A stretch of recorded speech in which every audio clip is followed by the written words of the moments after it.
Good afternoon, everybody. Welcome in.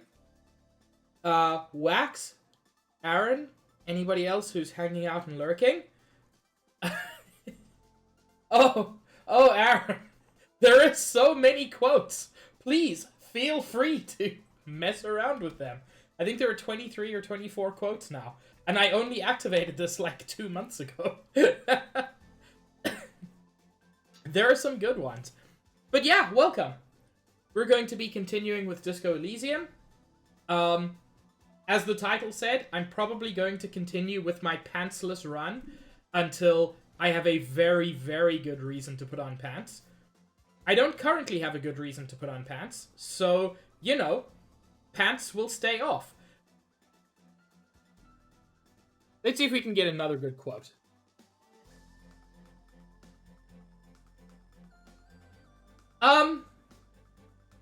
I can certainly get pants from other people. I can buy pants, I can probably steal pants. Which one was it? I think quote 22 was a good one. Wow. I don't remember quote 22. That's kind of terrifying.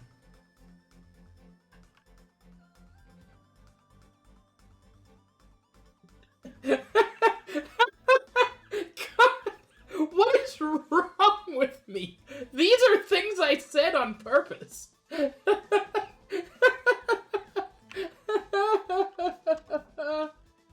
Oh.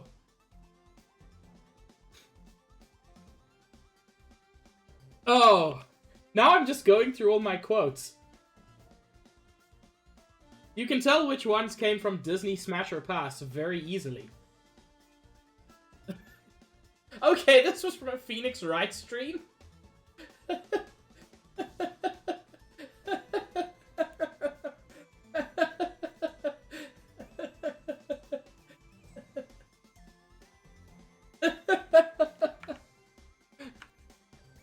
Okay, so it was earlier. I'm trying to find one particular one. It was before that one. Was it as early as 9? There we go. It was quote 9 that I was looking for. God, we came on a journey of quotes.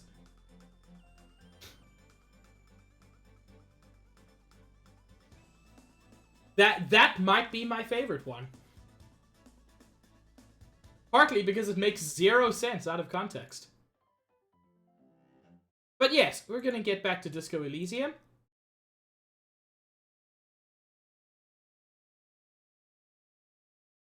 Oh, no, you are absolutely correct, Wax. There is literally no doubt about it. Also, let me know if the game's a little bit loud.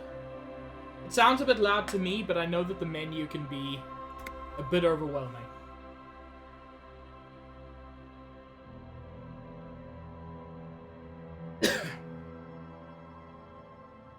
Also, I still have a bit of a cough.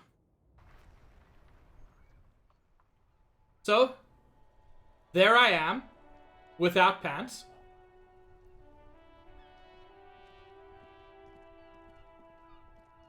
I've got shoes, but no pants.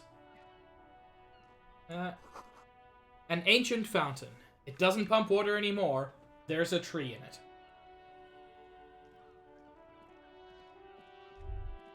Ooh, I got a thought. And it's gone. Oh well.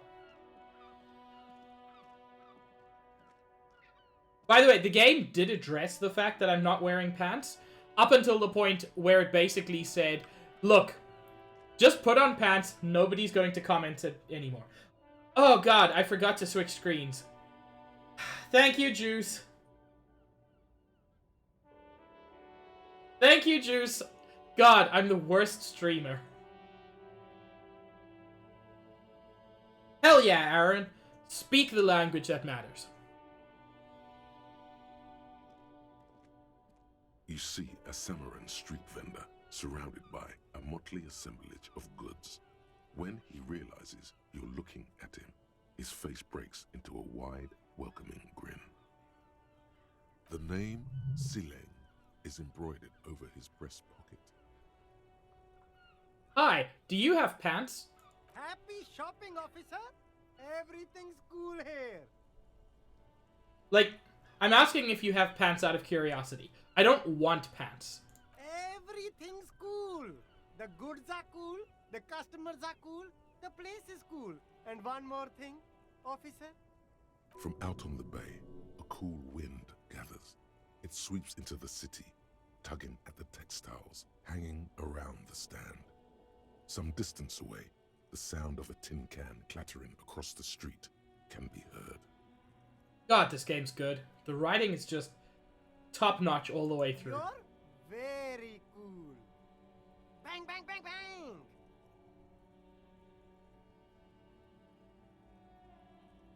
God! Aaron's having a gay heart attack. Quick, take him to the gay hospital. Really? You think I'm cool? Just so everyone remembers, I've decided to play a himbo cop. So it's very important that I lean into being very dumb, very kind, and very buff. Oh, yes. You got style. You got personal style. You know what you like. I appreciate the fact that you're not concerned by my lack of pants. You like premium menswear. Look around and browse. Everything looks cool on a guy like you. Take your time. Don't be distracted by the flattery and funny man act. Questions? Oh no. I forgot I'm very dumb. So I could try to persuade him to give me money, but I don't think that will work out well.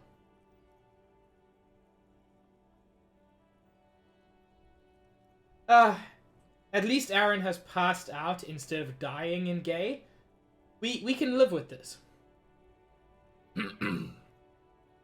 Where are you from, buddy? Me? It's a boring story, officer. Who cares about the past? I'm all business now. All revolution. But you're not a local, are you? Very sharp, officer. I'm Serais, from the Sigai province of the Serais Empire. The apricot suzerainty, you know? Yum! Apricots are delicious! The apricot suzerainty is what the Sea Guy archipelago is commonly known as in Revachol. It's a bit of a fraught term, I'm sure you understand. No, apricots come from Sea Guy. My grandma used to grow them. But Sea Guy is a shithole. That's why I came to Oh. Revachol. Here's much better for an independent entrepreneur. Less laws. Hi, Nikki. What is your concern? Speaking of, why not support an independent local entrepreneur? I send half my profits back to my grandma in Sea Guy. Well, if it's for his grandma, you should buy a lot of things. Nikki has many cutenesses. I agree.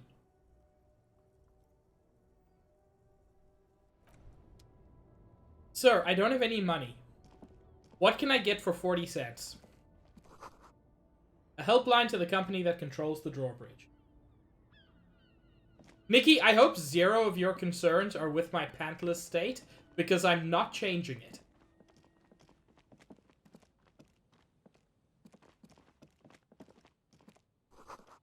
Waterlock out of order until Wednesday, 7:15 a.m. Oh! That took a step over the line, Aaron. I'm going to... Yeah, I'm gonna say that is over the line. Ooh, fancy gloves.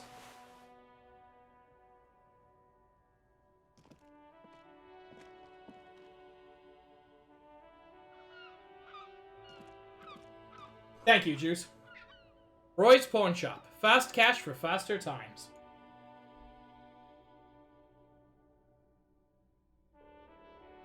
Chester, hello.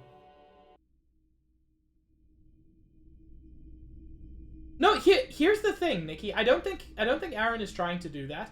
This is the third stream that Aaron's in. I think they came from Crow's channel, if I remember correctly. So I don't think that's what happened. I think Aaron got a little bit too into some silly role playing and crossed the line. Yeah, I know it's a joke. It just felt like, at least for me, it was a joke that went a bit too far.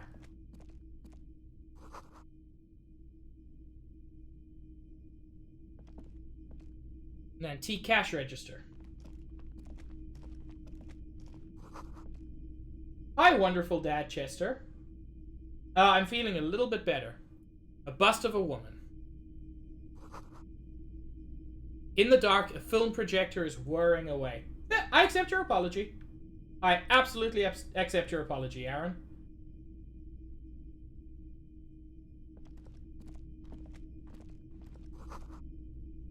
Mostly military wear with a few more eccentric fashions thrown in. It's not often that I see officers from the RCM in my pawn shop. What can Sir. I do for you? Sir, do you have pants? If you have pants for sale, I need to arrest you. Pants have recently been declared illegal. And while pants are illegal, selling them does carry a death sentence. So, do you have any pants? His courtesy is not insincere, but he prefers being alone with his projector. Just watching the movement of light. Well, I really appreciate that, Aaron.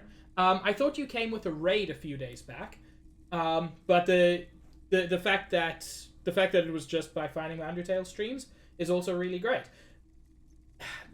If this were your first stream that you'd watched, I would have been a lot more concerned about that.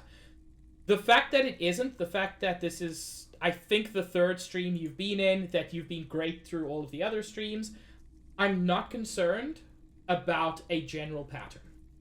Everybody says things that are out of line sometimes, that includes me. So, if it becomes a pattern, then that's a different thing.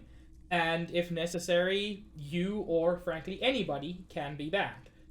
But I don't think it is a pattern. I think a joke went a bit too far. His courtesy is not insincere, but he prefers being alone with his projector, just watching the movement of light across the wall of the shop.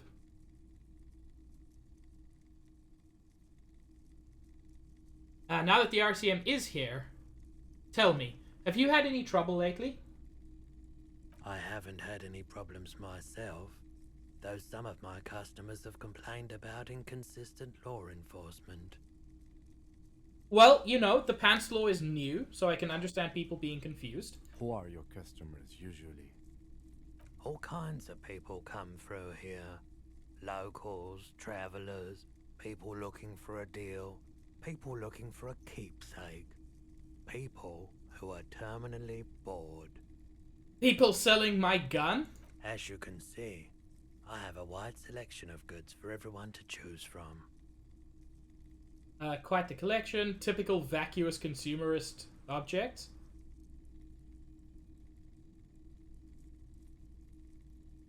Holy shit! I forgot to do something very important. Give me a minute. I have to turn on the...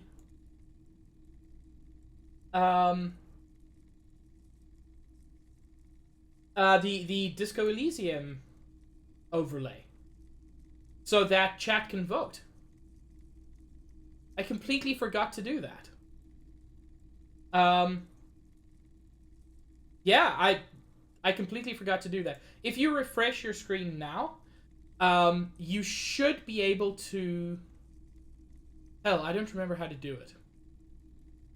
But there should be a way for you to vote on... I might have to save and load to activate it as well. Because there should be a way for me to request that chat choose the option. I'm gonna go for number 3 for now. It keeps me entertained. Entertained? He might be high. If he is, on what? Ooh, that's reasonable. Is Roy high, and if yes, then what is he high on? Feeling warm and enthralled by the movement of light, while the mind continues to race forward. Lucky bastard. He's probably on Pyrrolidon. It's tough to come by on the street. What is Pyrrolidon? A drug developed by the military to treat and prevent radiation sickness. It has psychedelic side effects, and it makes your eyes turn yellow. Is it just me, or is it really warm in here? I try to keep the shop at a comfortable temperature. I watch a fair amount of anime, so I would say I prefer it, but there are some damn good cartoons as well. There's a note of indignation in his voice. Interesting. Those triangle patches on his vest, you have a feeling they mean something, like they're similar to the halogen rectangle on your jacket.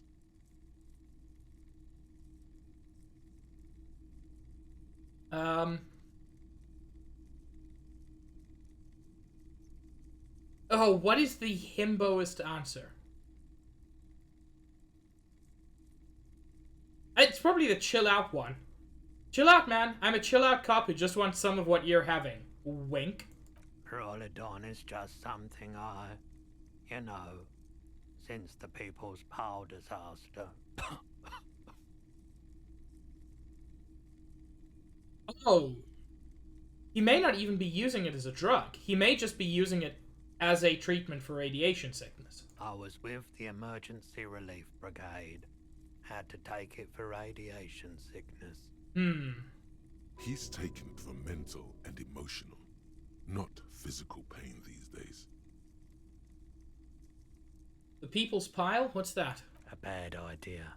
Some poor leftist built a particle decay generator in hopes of bringing affordable electricity to underserved communities. It malfunctioned. Figured. Radioactive waste everywhere. Probably some of it in you too. Yeah. Nuclear power plant that went bad. Tell me more about this Emergency Relief Brigade. We were an all-volunteer force. Self-organized. Tried to help the fire brigades contain the spill. Tough son of a gun, this one. Respect. I lived by the river since I was a small boy. The Esperance. Didn't have the art to let it all go to shit without trying to do something to help out. Okay, I have to say, one of the reasons I love this game so much. This is my second playthrough. I never got any of this when I played it the first time. Presumably, I just didn't say the right thing to him to make him trust me. I didn't know about all of this. There wasn't much the volunteer force could do, however. We wasted years in the river mud. Years getting sick. God, it's so good. Must have been tough, radioactive cleanup. There's a reason why everyone's tried to forget any of it ever happened, and why no one has tried to repair or replace the pile. So much disappointment, and early deaths. Cancer mostly. And we knew all that was coming even as we were cleaning up as best we could.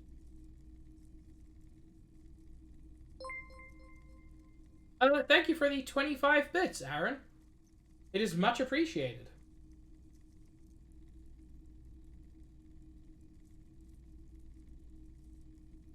Whose fault was it that the generator failed? No one's. Everyone's.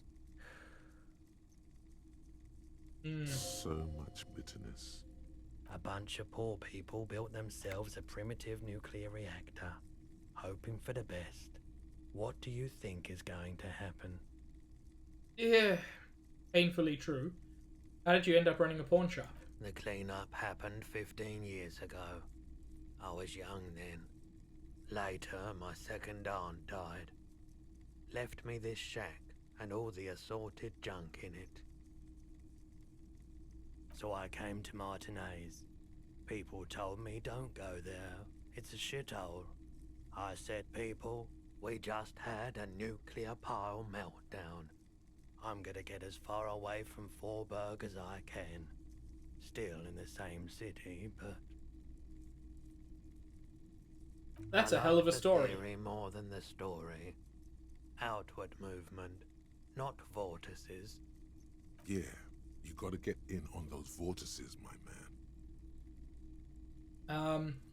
You might be able to aid our investigation. I doubt it, but I can try and answer any questions you may have. Know anything about the recent hanging? I do my best to keep my distance from all manner of butchery. Bad for business. Bad for everyone. You know the weirdest thing, Juice? My dryer just buzzed, and I legit was thinking about laundry. So good timing. Oh no, Chester! Chester, I'm so sorry. I hope it gets better. Take care of your hand. That tendonitis is rough. And yeah, Aaron, I'm ready. I'll statistically get it wrong, but I can try. No one likes to see what you have to see every day. Think you could help me get a corpse out of a tree? The corpse behind the hostel, I assume. I don't have a truck with a mounted platform or anything of that sort myself. What has to be broken in order to be able to use it? I'm gonna say a horse. Because you break horses in before you can ride them. I'm gonna say a horse.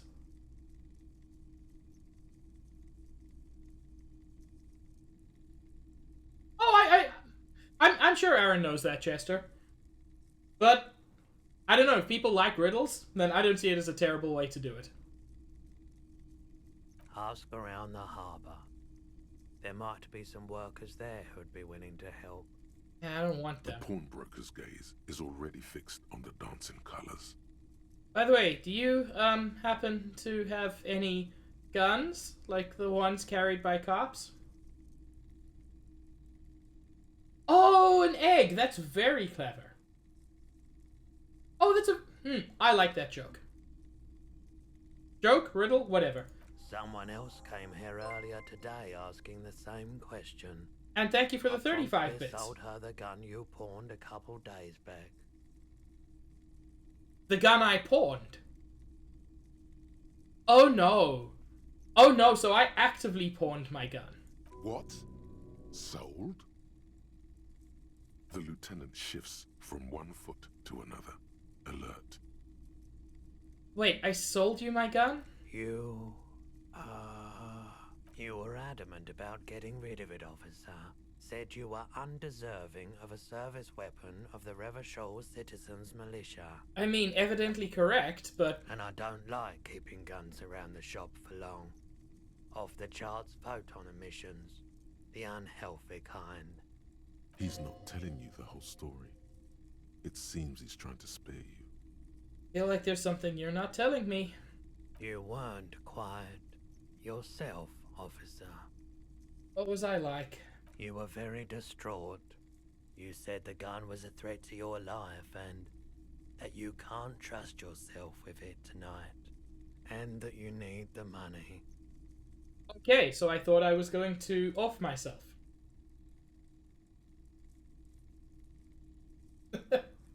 Hi, Josh. And also, hi, Summer.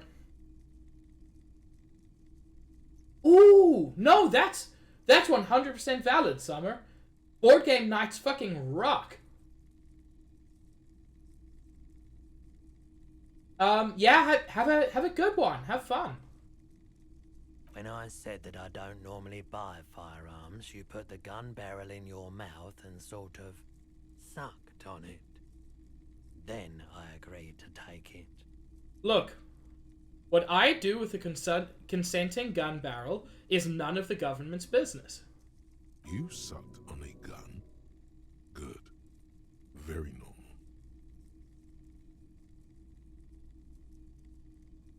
normal. How much did I sell the gun for? 15 real. That doesn't seem like a lot of money. The lieutenant looks from you to Roy, and then back to you. It's clear that he hopes this tableau might still turn out to be a bad dream. It's not, though. I disappointed Kim. This is the darkest timeline. This has got to be the most. Wow. There's pity there, too. In case you didn't notice. I'm so sorry you had to see me in that state. We don't have to talk about it any further. No apologies necessary, officer. Was the buyer a policeman too? She didn't seem like a policeman, although she kept referring to herself as a pig, which was odd. It was me! I found her interest in the gun a bit obsessive, but I was just happy to get rid of it, and of her. Truth be told, she was terrifying. Right, so let me get this right. You sold your sidearm, issued by the Citizens Militia, and now a civilian is running around the streets of Martinez with it? In my defense, I have no memory of doing that.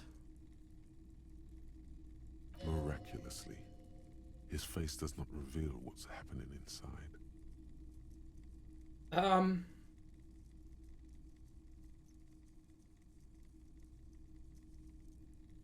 I don't like it either. What if she intends to commit a crime and blame it on the Citizens Militia? You're right that she could cast aspersions on the force. We have to find out. He looks around worried. Any idea where I can find this buyer? My apologies, officer, but I have no idea where she was coming from or where she went. Where did she come from? Where did she go? I've got it. You sold it to Cotton Eye Joe. A needle in a haystack. There is nothing you can do about it now. You'll just have to hope you luck upon her somehow. That sounds unideal. At least now I know how I lost my sidearm. Of course. I don't have anything to sell.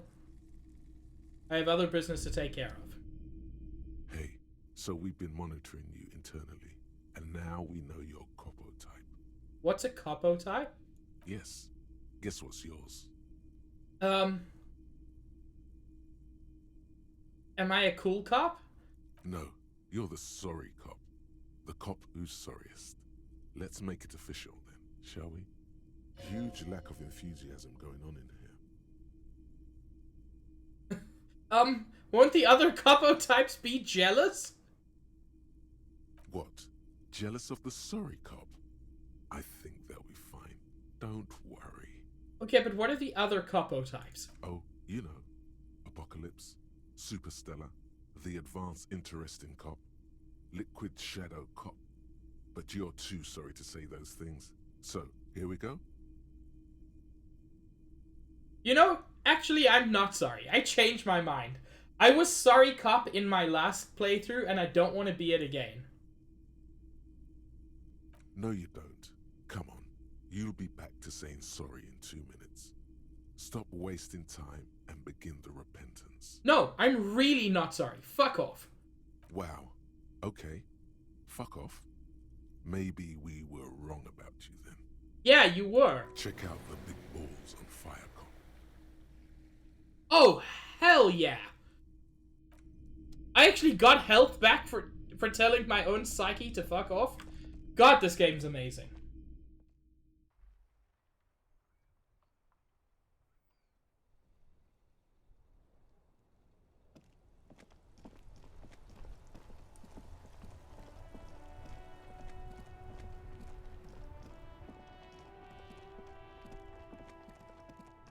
Okay, let's head to the harbor. Ooh, thing. Goods from the lorry haphazardly litter the surroundings. Closed for winter. Please use main entrance. I remember him. I hate him. Welcome to Ivashol. The remark isn't addressed to you. It's addressed to the lieutenant. Hey! I know Revachol! That's where we are! Don't you welcome to Revachol me. My grandfather came here from a 3,000-year-old racist isolationist culture, while your ancestors came to this island a mere 300 years ago. Fuck yeah, Kim. Fuck up the racist. Every school of thought and government has failed in the city, but I love it nonetheless. It belongs to me as much as it belongs to you. I'm not gonna say anything. I'm gonna let Kim handle this. It's men like you who keep Revachol divided, making it that much harder for everyone to climb out of this post-war limbo. What's going on here? Oh, come on, man. I just said, welcome to Rivachol. It's a lorry driver thing. Nah, no, it's not. Because you didn't say it to me, the white dude. I know exactly what you meant. You think my kind doesn't belong here, that I should watch myself and behave. But you see, I'm an officer of the RCM. It's actually my job to make sure you behave. I would... Silence. Whoops. The air between them becomes tense. I clicked a bit too early. Your partner needs backup. Now's your moment to shine. Fucking A, Kim. I've got your back.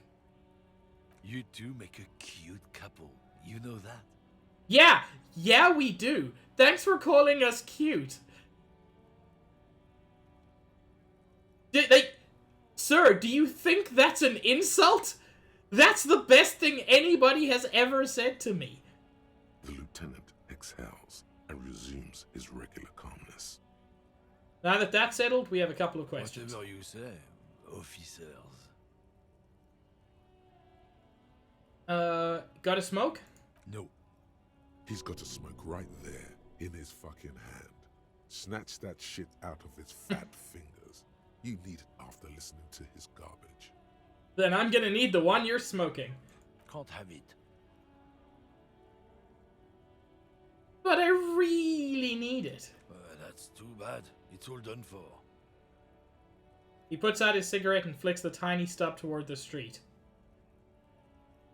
Cool. I changed my mind anyway. I bet. His cool gaze pierces deep with a noxious effluence wafting in the surrounding air. Sorry I couldn't be of any help. What are you hauling? Oh, not much anymore. I'm here to pick up some cargo, but the dock workers are on strike, so it's a sit and wait on your ass situation. How long has this been going on? The strike? Oh, they've been at it for a while. A month, 2 months maybe. But this here is just the last week or so. What kind of cargo are you supposed to pick up? Apples, Fair enough. fine. He's given you the runaround. Let's be honest, you were bested. I mean, was I? He said he was picking up apples, and I believed him. I don't see that I was bested.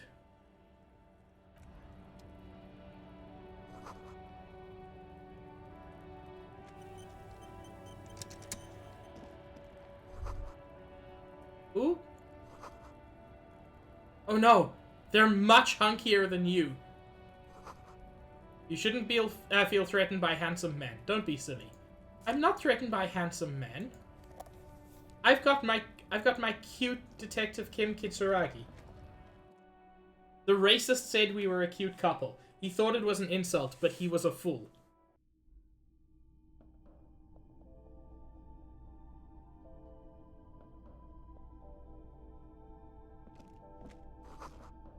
Yellow roses, dozens of them. Tulips, too. A melancholy pop song plays on the radio.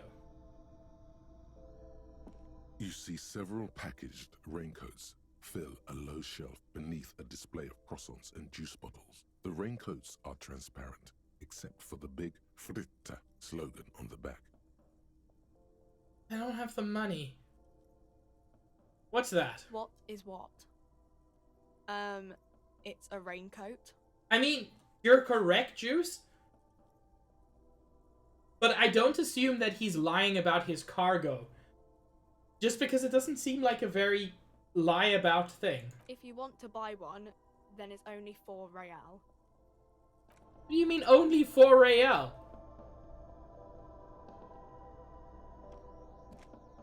The tear machine stands in the corner. A sign says, 1 bottle equals 10 cents. What is this machine? Oh, that's the tear machine.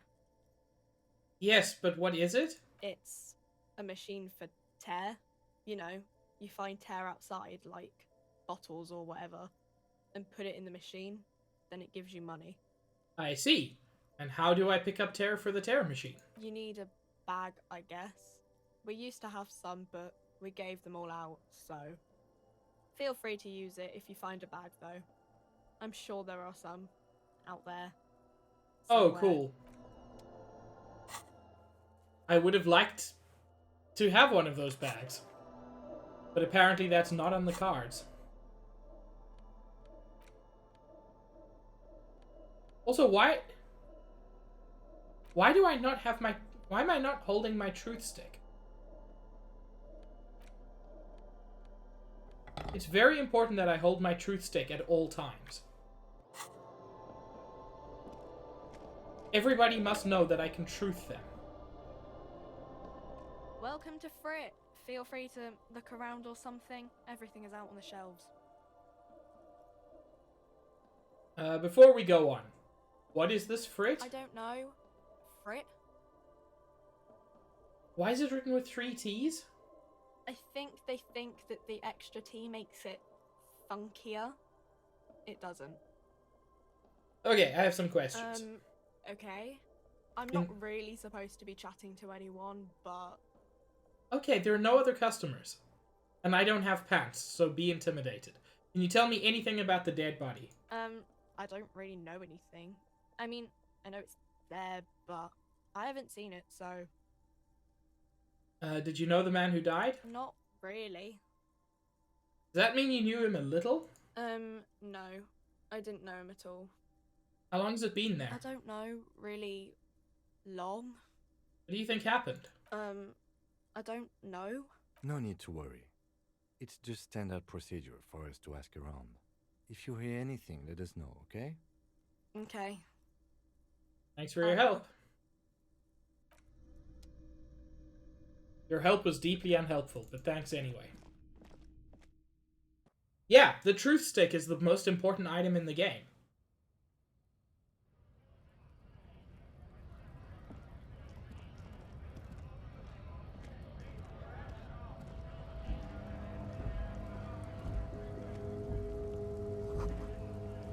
The lorries probably stored fuel here. Now they store booze.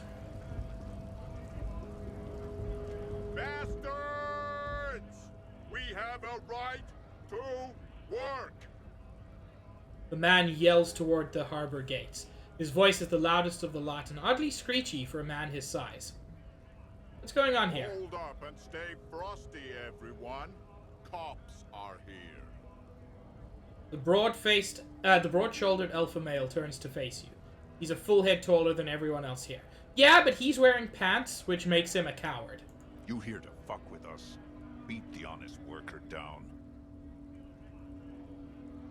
Why should I? We're here to fight for a cause. Stripes usually have problems with people who have causes.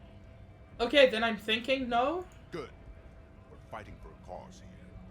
Right to work! Right to work!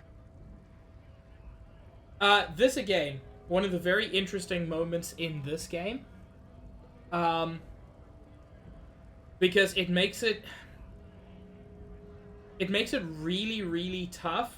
Like, in general, I support unions, and I support strikes. But this game is interesting, because the union and the strike are both very, very unideal in many ways. But, slight spoiler alert, this guy is not one of the workers. He's, like, being placed here to break the strike, and, like, both sides are shitty. Which is a recurring theme in this game. Besides, we're not that different. It helps if people see us talking, cops and strikebreakers together. Shows authorities are on our side. Builds confidence. I don't think I've chosen any sides yet. Might be time. Don't let the fat bastards tread on you. Cops tend to side with the higher-ups, but you're essentially still workers. I don't trust cops, but I can see you understand the right to work! Right to work! Regardless, I have some questions for you. Maybe you should ask them the questions, like why we're not allowed to make a living here. Shame on you! We have families to feed, you piece of shit. He points his finger at the man sitting on the rail. So do we, Scab. I want to get into the harbor too. Have fun. Union shits are on full strike. Don't think they're going to let you through the gates. I'm trying to meet their fat boss. I'm interviewing people about a murder that took place here behind the hostel cafeteria. I know nothing about murder. His reply is snappy and terse. Okay, so he definitely knows. The mention of a killing sends a barely noticeable shiver of tenseness through him. Interesting. Why so tense? What are you talking about? I'm not tense.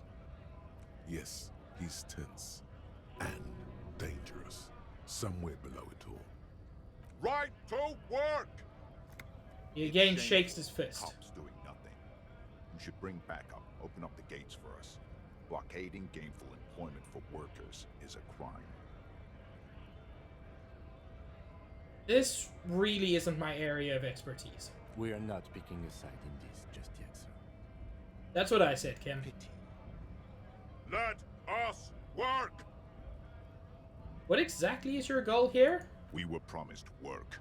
We'd be in there, working, if the bastards hadn't shut the gates. And you're unable to breach the entrance? Main gate's locked. Would take heavy ordnance to bust it open. Could try to get in through the secretary's office. Door's locked. The guard's blocking the way to the access panel. And I don't mean the scrawny mess punk either. I mean head measurer. Or whatever he is. Wait, head measurer? Huge Seminese guy standing up there on the overhead passage. Won't let anyone by. The access panel is right behind him. bad could one guy be? You seem capable. Bad. Standing on a narrow bridge, he's got a strategically advantageous position. And he's trained. Oh. I don't know how the Union has a trained killer up there. But that one's no joke. And my men are tired and hungry. They're workers, not fighters. Why don't you just talk to them? Like civilized folk, you mean? These native fucks don't understand civilized. Oh, okay. You're another racist fuck. Good to know. It would be better for the neighborhood if you went home, at least for now, if you can't get in anyway. No. They will give up eventually. Or get drunk. Leave the button unguarded. Then we charge. I'm just gonna leave now.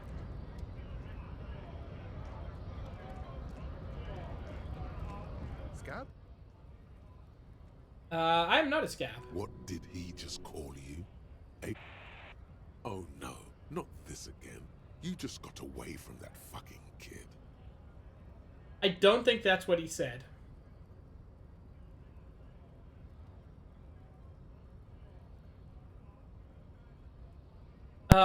No, I don't want to deal with... No. I'm just gonna go the dumb route. What exactly is a scab? A kind of a worm, content with mere survival. They come, they want to do our job for shittier pay, screwing over both themselves and us. Everybody loses. Hold on, where did they all come from? Beats me. Somewhere in the ground, I think. You don't seem to like them much. Gotta be bloody stupid or freaking evil to scab. Or I guess, scared maybe. But scared of what? Of who? He looks at the mass, squinting his eyes as if trying to ascertain what they're scared of. Personally, I'd rather beg than scab. If the gentleman shouting on the street came begging, maybe they'd have gotten something. Have you tried talking to them? We've explained the matters, but they don't listen. This lot would be reasonable and go home if the big guy wasn't riling them up all the time. Well, I'm not a scab. I'm a cop. I was just messing with you. No one's ever seen a cop scab. Imagine, you cops going on a strike, but then another cop comes in and says, "Let us cop for less money." Speaking of, what brings the RCM here? To the wild north? Come to see the strife? I've come to Martinez investigating a murder.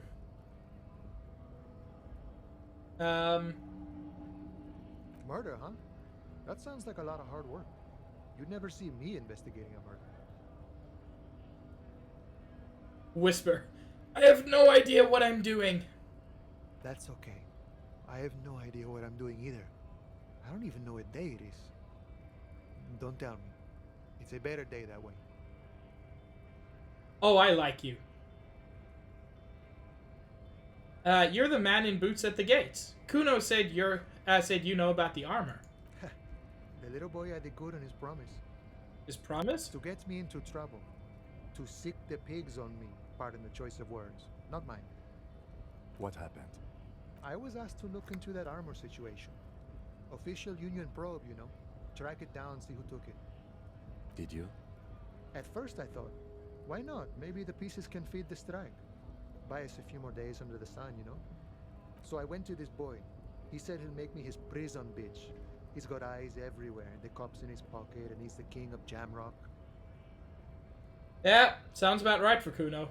Serves me right for doing menial footwork. I dropped that probe right then and there, and it still got me into trouble. One bad move is all it takes. The probe into the armor. What did you learn? I learned that people don't want to talk to a drunk Union man about some armor. You know, fair enough. What else?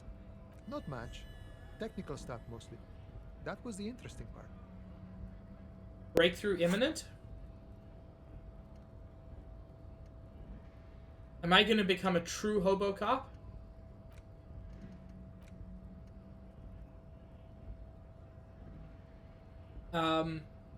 Okay, imminent means it hasn't happened yet. That's fine. So Kuno used us to what? Scare you? It's a minor nuisance. It's all good. He thinks, not yet. Better to get this business out of the way. Sweeter then. What sort of technical stuff are we I did talking? some research into this armadura. Let's say I have friends at the library. I didn't get into the material science, just how it comes off. How Ah, does it come off? In parts. 4 in total. The helmet was the first to go. The kid says he tore it off and kicked it into the sea. I believe him. The boots were still on the guy last I saw. Too hard to remove. correct. So, as I count, there are 2 parts missing. The gauntlets and the cuirass. This is where I left off. Too much hassle. More like a job for some militia. Hold up. 4 pieces. Helmet, cuirass, gauntlets, boots. What about the leggings? Oh, they're just gone. They don't exist anymore, if they ever did at all. Forget about them. I did. I'm ambitious. I'm gonna find all of it. All the pieces. All of it? There are junior officers out there, eager to prove themselves. I would leave some for them, but okay. Let's find all of it. It's evidence, Kim. And Mesqui's epic then. All It's also sorts of rad as machinations. fuck. I hope it will be a real bonanza for you. Thank you for the cooperation. No problem. If you see that kid, thank him from Call Me Mañana. Thank him for showing me the way. He is sincerely grateful he is not tracking down pieces of armor right now. I'm looking for assistance with a dead body situation. Body still hanging in the tree? Hey, that's a rough pickle. Can't help you with that, sorry. You could if you wanted to. Chris, this is the darkest timeline. Although Unacceptable! wonderful timing, Juice.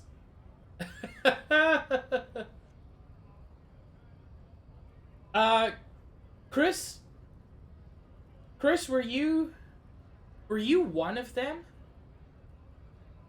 Were you one of them? I can't remember. I must check.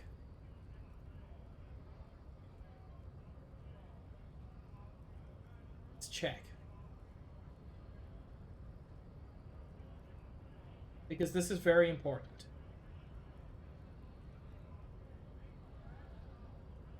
I can't tell. But I'm still sad that you lost your badge.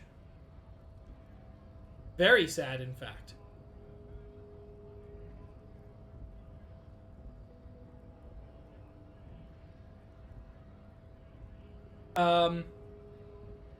I'm not really an admirer of dead bodies. Might be someone else from the Union can render assistance. Does this mean you can let me through the gate? I don't operate in that capacity. I'm not a granter of passage. The passage grants itself. It's that simple? I just walk in? Aye. Walk right past Measurehead and go in.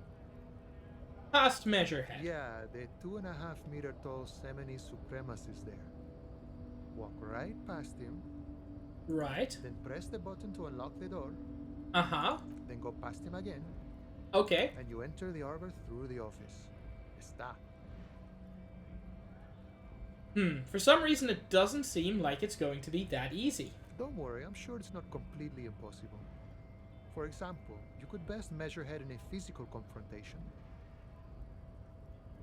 Or you could convert to a Semini Supremacist worldview. Or, maybe it actually is completely impossible. Has anyone here ever bested him in a physical confrontation? Not yet, no. He's incredibly strong. Nothing a couple of solid hooks from Dexter and Sinister won't fix. Oh! Oh, what a... God, that's beautiful. Dexter and Sinister mean right and left in Latin.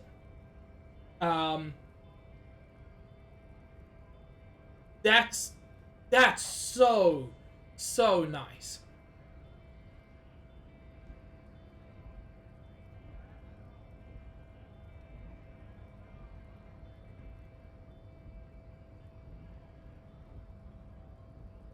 Jean-Luc himself would say the philosophy has proven overly heroic for the scabs to convert to. Not enough intuition. Okay. Man whistles a jaunty tune.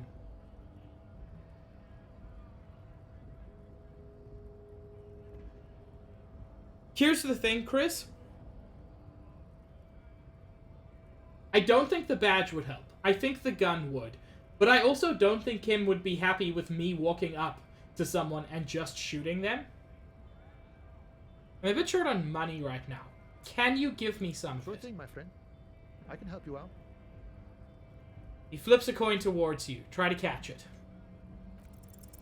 The coin narrowly slips by your outstretched fingers and falls to the ground. No! Oh, I'm sorry. Didn't mean to throw it like that. It's a thing we harbor folk do, passing around cargo and such. Was not meant as provocation or ridicule. No, I know it The wasn't. Boyadero stares at you with respect, then gestures towards the trickles of blood adorning your clothes. Wow, completely the wrong line. This game has some bugs. It's still wonderful, but that was just not the right line. Appreciated. Right, always glad to help out the RCM. We're on the same branch, you and I. Humans, I mean, not slithering scabs. What's the strike about? You know, serious business. I'm sure the big boss will be glad to tell you. You'll have to ask him first. He's a chatty guy. Wants to talk about the strike. Return once you've met the union boss and are on a better footing with the organization. Nice talk. Gotta go. Hobocop.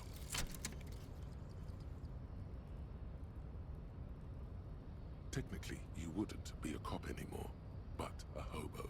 That would mean game over for the cop chapter of your adventures. But who knows where the hobo part takes you?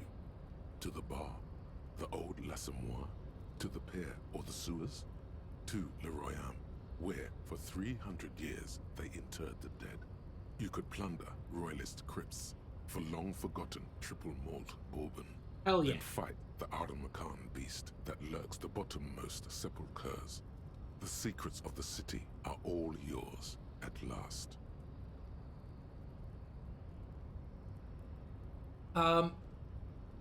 Reveals extra special collector's editions, tear bottles on the map, and more money from selling tear, and the learning cap for Shivers is raised to 6. That's interesting. Cool. I am now officially a hobo cop.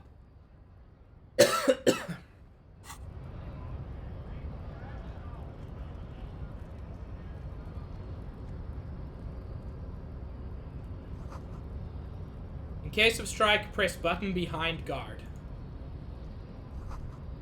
A hermetically sealed door, locked by electronic means. There's no lock picking or door kicking this one. Okay. So, I am not big into save scumming in this game or in any other. But I might save scum this section because it's very tough.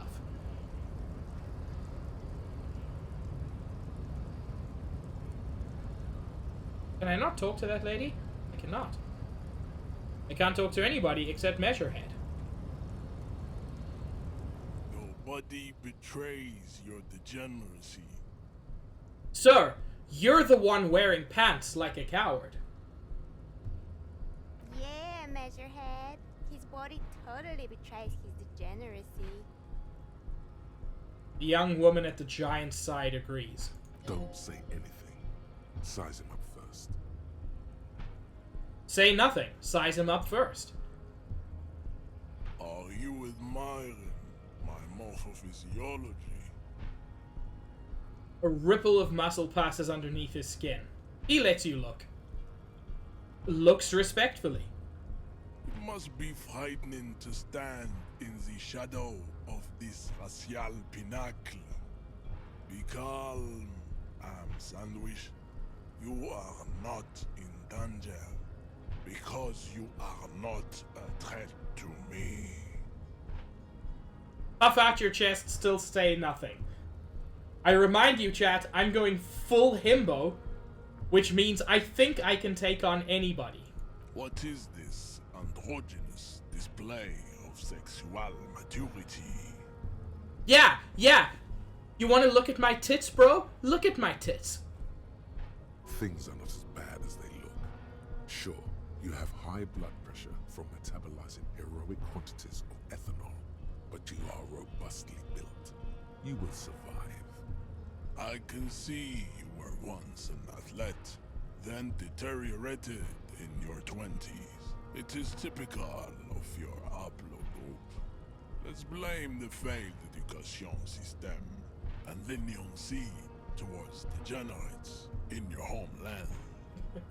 Jean-Luc, his body is betraying his degeneracy pretty hard. Maybe you can ask him to leave. It really did. And literally a part of my psyche said to me, a normal person wouldn't be able to stand after that much booze. So this is impressive in its own way. What do you mean my body betrays my degeneracy? You have succumbed to Al Ghul. Yeah, I had a couple of drinks. Couple of hundred. Look. You reek of it.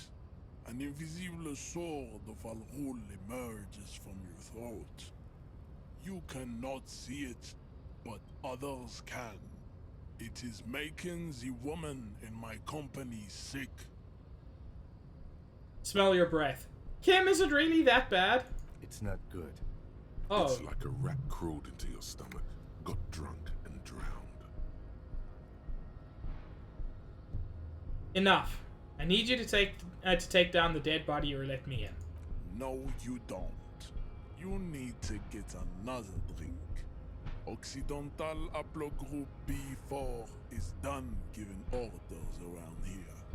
The influence of the ham sandwich race is waning. Why are there so many fucking racists around this harbor?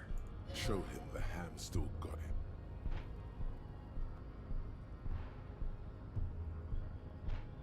I am the police and I need you to comply now. Jerking motions.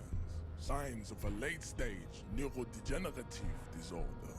How far the Occidental Haplogroup has fallen. You were once a noble and powerful race.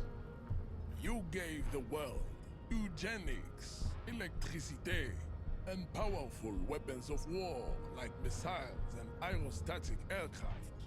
You made great gains in metallurgy, race theory, and statecraft. Eugenics, electricity, and powerful weapons.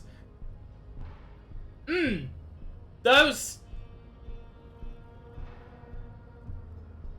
sure are not all the same kind of thing. You dominated lesser cultures, like the deformed Hemians and the inexplicably potato-obsessed Khoikos. But now your ascent to the genetic summit has halted. You are obsessed with sadness and with frivolous pop culture. I'm not obsessed with sadness.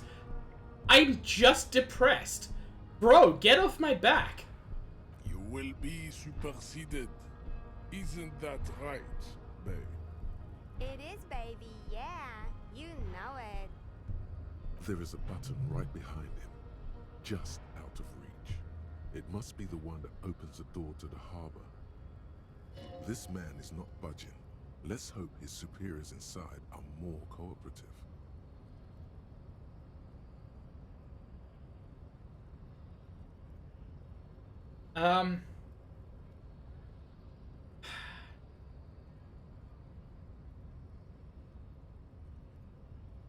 It was your people who put that dead body up there. Your people should help me get it down. Enough with this begging. You should leave the stage of history with dignity by inviting the other races to a great world war.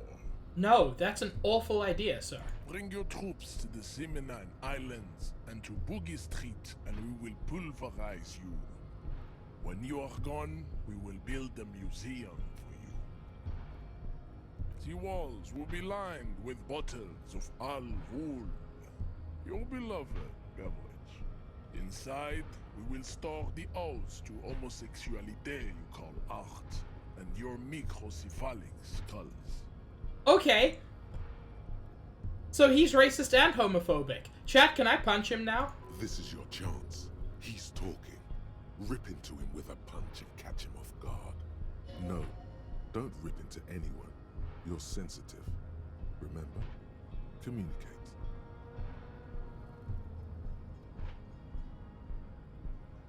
Chat. Could I? I didn't see the option, Juice.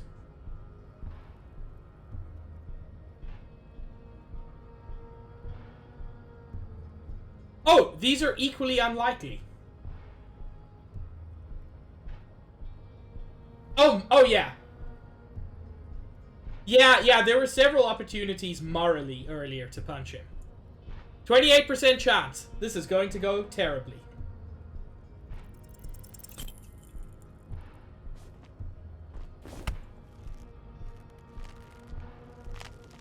How did this happen?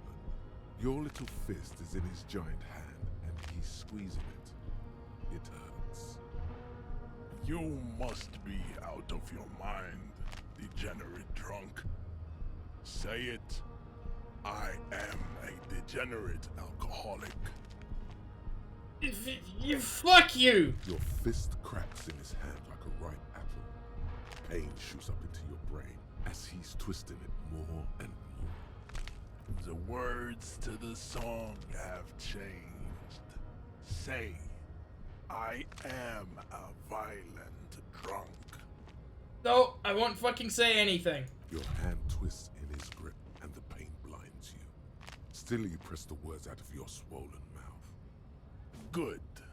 Now leave before you humiliate your homoerotic organization any further. Okay. I said I'm gonna save scum this. I really want to punch this dude.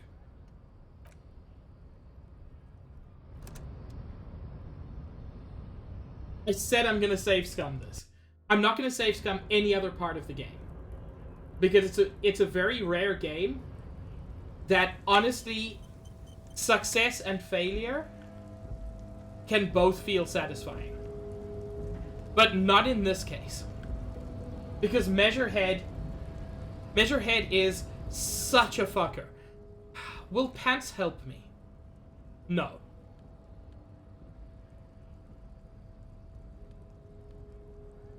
Am I wearing anything that makes it worse? No. Okay. Nothing makes it worse or better. Cool.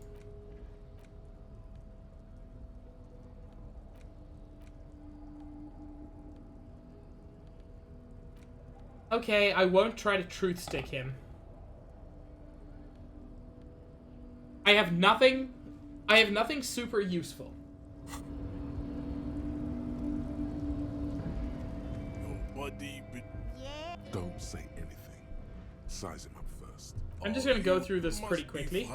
What is this? Things are not as... I can see... Jean-Luc, his body is betraying his degeneracy pretty hard. That is precise. You reek of it. An invisible sword of Al-Ghul. It's not good. I'm gonna choose the exact same options as Your before. mouth occidental. Show him the hand still got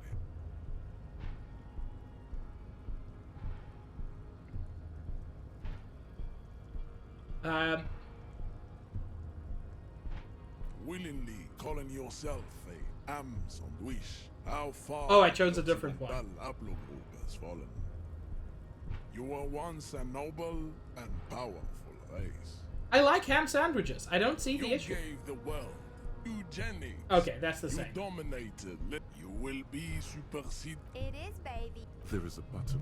This man is not budging. Let's hope his superiors inside are more cooperative.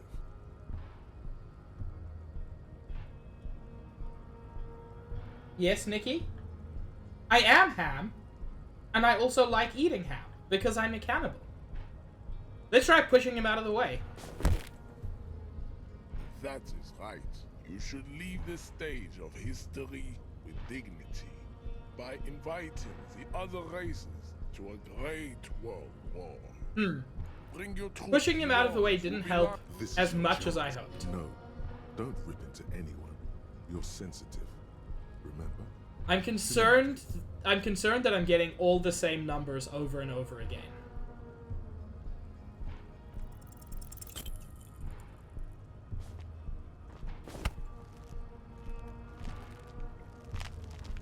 How did this happen? Your little fist is in his giant hand, and he's squeezing it. You must be out of your mind, degenerate drunk. Say it. I am a degenerate alcoholic. I'm concerned that it's giving me the same rolls over and over. But maybe if I say something different, it'll open up new options. Good. Now leave before you humiliate your homoerotic organization any further. Damn We it! still need to get into the harbor. We need help with the tree situation. There must be another way. Ooh, Kim wants to talk to I'd me? appreciate it if you didn't force us into situations where I may have to shoot random civilians, because that won't get us anywhere. He's a bad man. I'm not even sure the one bullet my chamber holds would even prick that hurt. But I was fighting bad, unsavory ideologies. I'm a hero. We are not here on some political quest. We are here to solve a crime. Don't make the situation any more volatile than it already is.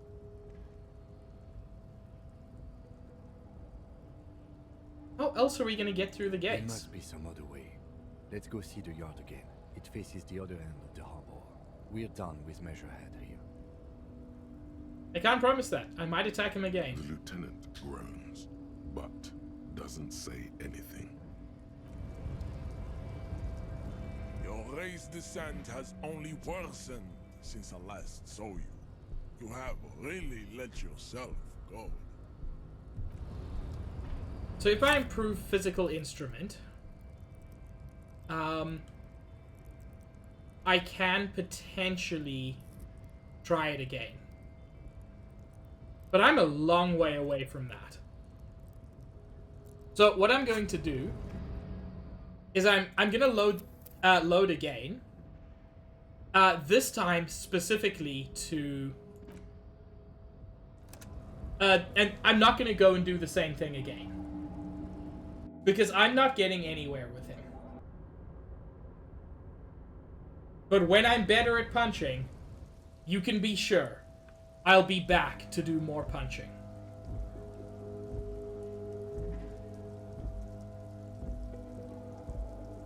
Okay. There we go. It's very important to me that I punch this man. Money!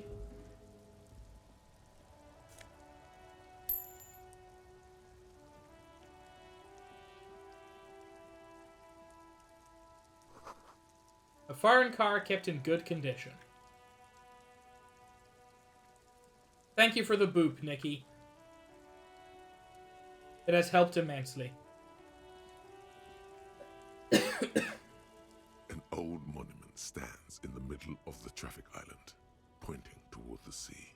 It looks as if it's been reassembled piece by piece, secured and mounted in the air with the aid of numerous ropes and rods. Who is this? A silver plaque on the statue's pedestal reads, "I am Philip III, the Squanderer, the greatest of the Philippian kings of Revachol, son of Philip II, the opulent, father of Philip IV, the insane." What did this king do? Remembering that I have no brain. What did he do?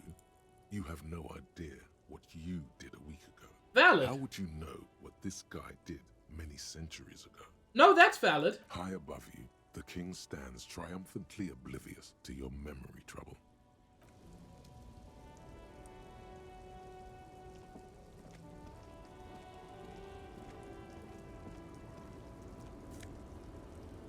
More money. Yes. The small, wrinkled woman does not greet you. She nods along to something on her radio. A photograph is clutched in her hands, and there is a warm smile on her face. It's the warmth of a winter night's fire. Maybe she could give you comfort and shelter, some cigarettes and food money. Maybe she's your... Grandma? Nothing. Her smile just keeps widening. Her hair is grey, like lead. I don't think she's my grandma, chat. No, this one is a monster in disguise. Excuse me, ma'am, I'd like to ask some questions. No response. Wherever this woman is, your words fail to reach her. Snap my fingers? Wait, The lieutenant stops you before you can snap. she's just a distracted old woman. Better to leave her alone. Why? Why? I just told you why. If you say so. I'll trust you, Kim.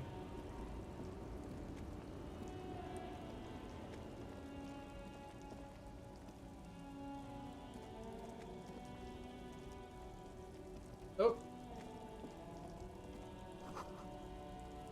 The bold slogan Humanox covers the truck.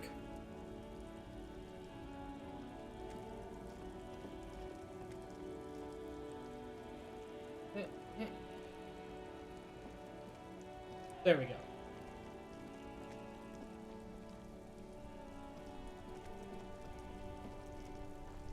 I am a gander and a hunter and a gatherer. Feel like a traveler. Man mutters to himself, accenting the beats as he goes. Keep listening. From another planet. Hey there. What's going on here? It's the jam, my man. He motions toward the sprawl of lorries with a sweeping gesture. What's the jam? It's a traffic jam for the ages. Harbor gates up the street are shut tight. No explanation given. Workers on strike, scabs agitating, an all-around clusterfuck. Meanwhile, we're all stuck here in long-haul limbo for days upon days upon days. He glances south down the road. Days. Limbo, huh? That's where I am. Yeah, exactly. How long have you been here? Feels like forever. Like I was born on this here roundabout and this was all I ever knew. Just me and the metal and the tires, the oil and the fumes of mazout. I don't quite understand what you just said. Yeah, imagine. It's been a whole week already. Behind the laugh, however, a touch of sorrow. So tell me, what do you need? Got any smokes on you? Nope, don't smoke. He nods towards the big lorry behind him. Some of the other drivers do, though. There's still a few around, waiting for the jam to disperse. Or waiting for the sweet release of death. You know, one or the other. Yup, nothing wrong with that statement. Your senses have nothing to add. You'll have to ask around elsewhere. Guess I'll ask around then. You could also check the kiosk down the street. Frit. With 3 T's. Rebishaw's weird. It is. There to spare some change for a working stiff? Huh? Oh. No, I ain't got any money. They don't want to pay for unfinished work. They who? The bosses, man. I don't know who these bosses think they are, but that sounds like a good arrangement for them. Yeah, it sure ain't good for me. Or you.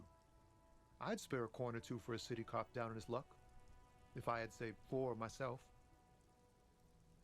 Know anything about the dead man? He ain't one of us drivers. I know that. All accounted for. Otherwise, I haven't really asked about that. Been wasting time right here. Keep him busy. It's easy to see he's telling the truth. He's kept his nose out of the dark stuff. Busy with what? Analyzing the fundamental structural and psychological conditions of being stranded in the midst of a sea of motor lorries and their sad, despondent chauffeurs. Wait, what? Nothing. I'm just messing with you, man. Don't mind my idle verbosity. Sir, I have no idea what you're even saying. My brain is the size of a pea, and most of the time, it's not even connecting to anything. Oh, high-grade narcotics, illegal firearms, stuff like that. I'm going to assume that was a joke. Time to arrest him.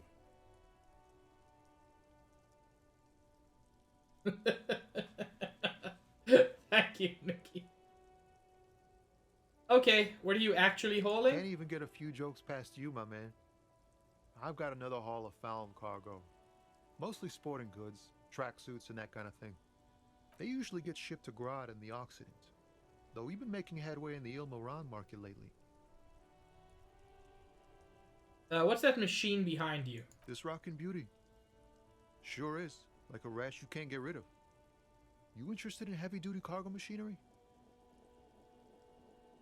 Yeah, these lorries are pretty neat. Neat. For carrying large quantities of cargo a long distance. These found tracksuits need to find their way to the kids way out in Wamrau and Loran Bird somehow. There it is again. A little touch of sadness beneath his cool. He thinks he's spent too long in this lorry. Did I get one of those tracksuits? We're pals and all, but I can't just freely hand out the merchandise. The bosses won't be happy. Fuck the bosses. There's no denying it. Your body needs to feel the touch of some good performance wear. Right, I had another The question. man taps his fingers rhythmically against his arm. What do I see in his eyes? Ease into it. Don't go too far. This seems like a personal matter. It is, Nikki, in all the best ways. Okay.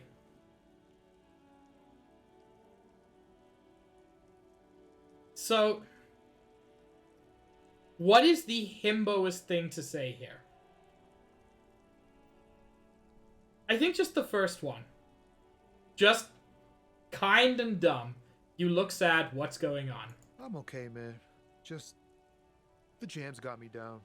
The fumes, the chemical rainbows, the tarpaulin stretched on the frames and the dull engines off. Maybe the full-on direct approach wasn't correct. Damn, it's tricky business looking into someone's eyes and not doing it wrong. That got so quiet. It's tricky business looking into someone's eyes and not doing it wrong. Don't be a stranger.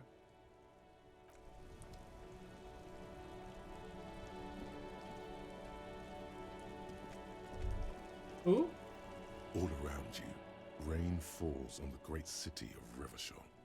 Rain drips from the eaves and floods the gutters, washing the filth away. God, that's cool. The spring thaw must be here. The snow is melting. What am I doing? Looking up at the sky, cold water dripping from your hair. What do I see? Grey sky like great battleships, clouds colliding with one another. Rain falls down on the world. How does it feel? The shoulders of your jacket grow heavy. The cold finds its way under your skin. You shiver, and the city shivers with you. You're not dressed for this weather. You should get an overcoat or a patrol cloak. Or pants, but you know, I refuse. What's in the west? Sheets of rain over the water. A flight of stairs leading into the ocean. Wave after wave washing the coast of Martinaise, with its motorboats and gently swaying reeds. The ruins of a half-sunken sea fort crumble on an inlet beyond the Bay of Revachol. Ghosts rise into the sky. Who are you, ghosts?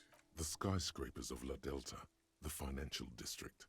Faint golden light seeps from the office windows. Will you ever go there? Will I? No, you are just one of the hundreds of thousands who watch them rise across the bay from Martinaise every day. What's down the shore?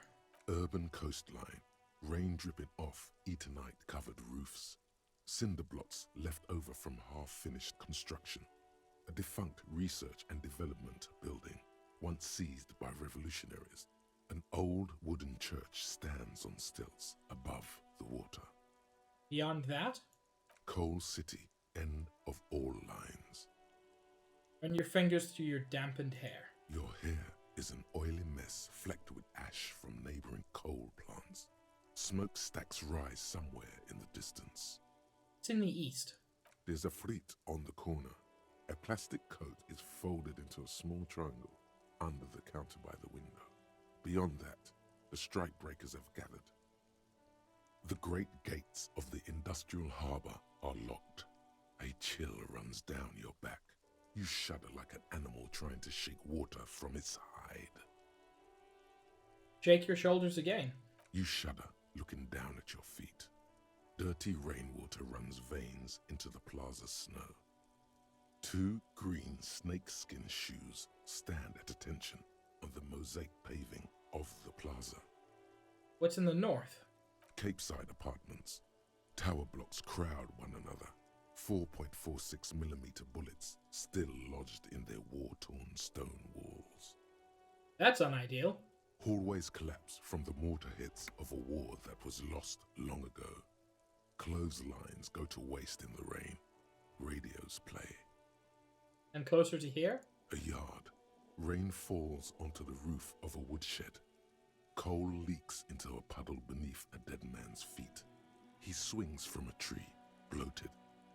Droplets of rain slip from his cold cheeks. And what's in the south? A traffic jam. Rain thrumming on the roofs of motor vehicles. Inside, drivers watch water streaming down their windshields. The statue of a king shudders. He too is cold. The canal bridge has been raised. God, this game's writing is good. The road ascends. A raised motorway loops above the ghetto. Beneath its concrete columns, a sea of rooftops, woodwork, and tar stretches northward. 4-story buildings as far as the rain can fall. The snows melt in Jamrock. What is Jamrock? Revachol is the capital of the world. Jamrock is the capital of Revachol. Droplets form on your eyelashes. It's home. Why am I not there? To be in Martinaise, where no one goes, at the runoff point of a long-forgotten canal, in the whitest part of town, in the shadow of the day the revolution fell. What am I doing here? Standing in the rain, looking north, where Jamrock Rock City stretches inland. Where the hood at? I've a brother in the cut. Where the hood at? Oh? That's certainly a response. Shudder and look further. In the rain-swept distance, above the rooftops of Jamrock, a repurposed silk mill stands perched above the motorway exit. Precinct 41 hunches in the rain. Your vision blurs. You wipe your face with your hand. The rain stings your eyes, making you look up and blink. What's above? Coalition aerostatics hang like apparitions under the cloud cover.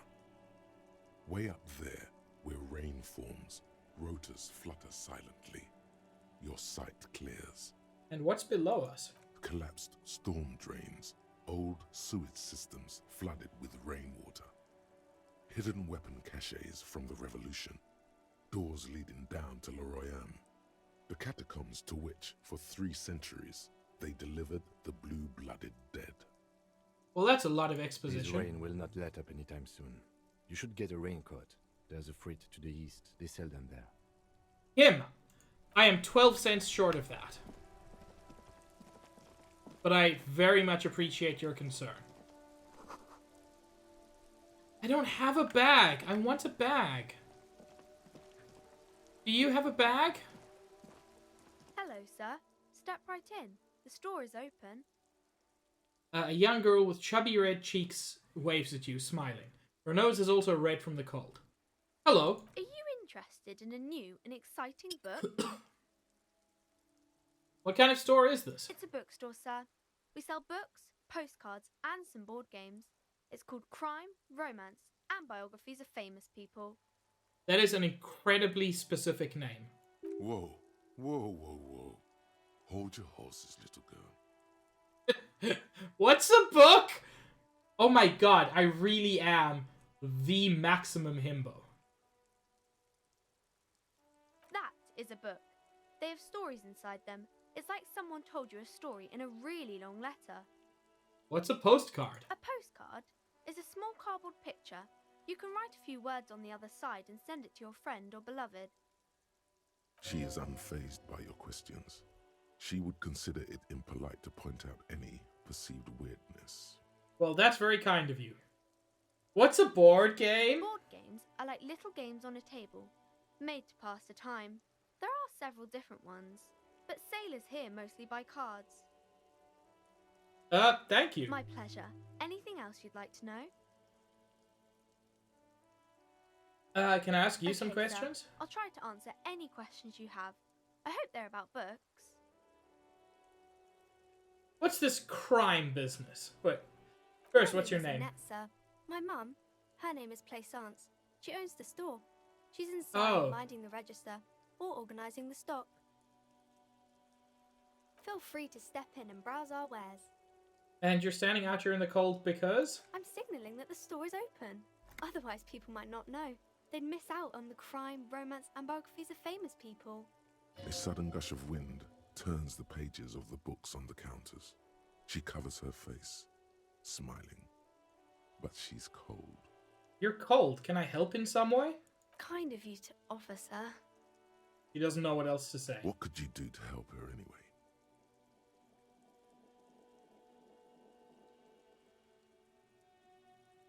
I could help by brutally dismantling the free market. Thank you, sir.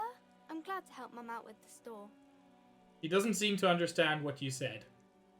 Shouldn't you be at school or something? She has pants! Nikki, it's fine. I do my studies at home at the moment. I have to help Mum keep this place running. Isn't going to school... Wait, I'm a himbo. School is stupid. You're lucky not to be there.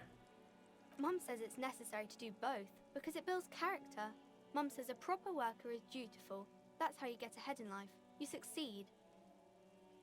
Yeah, Nikki is absolutely correct. I own pants. I choose not to wear pants. Because pants are a tool of the oppressors.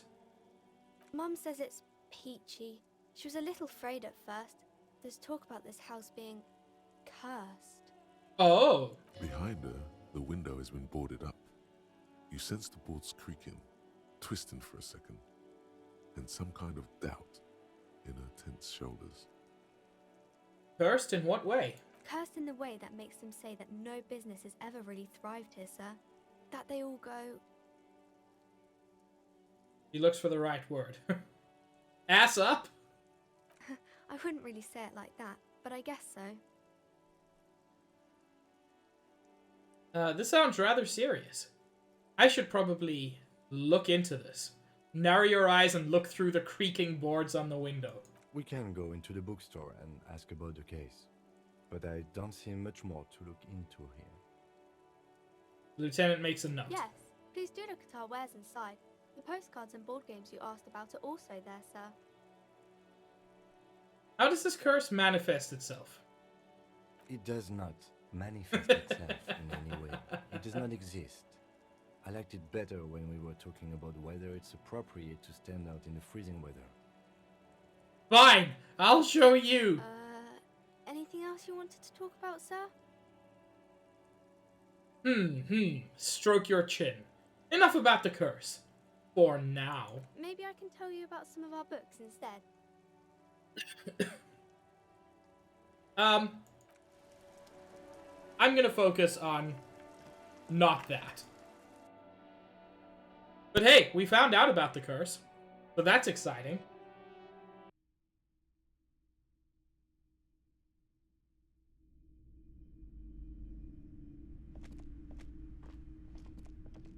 Welcome to Crime, Romance, and Biographies of Famous People. My name is Plaisance. Be welcome, and please take responsibility for the energy you bring into this space. Ma'am, I am wearing a jacket, a tie, no shirt, and no pants. I know exactly what energy I'm bringing into this place. Before we go on, you seem to be well off enough. Can you give me some money? I feel there won't be an opportune moment to ask later. I'm a hobo, I'm allowed to. Sir, don't be ridiculous. I certainly will not give you money. I would be doing you a grave psychic disfavor. Heck! Yeah, Juice, I have a jacket and a tie. One has to earn one's success, even if one is a police officer. Handouts are nothing but manipulation. All they do is make you dependent.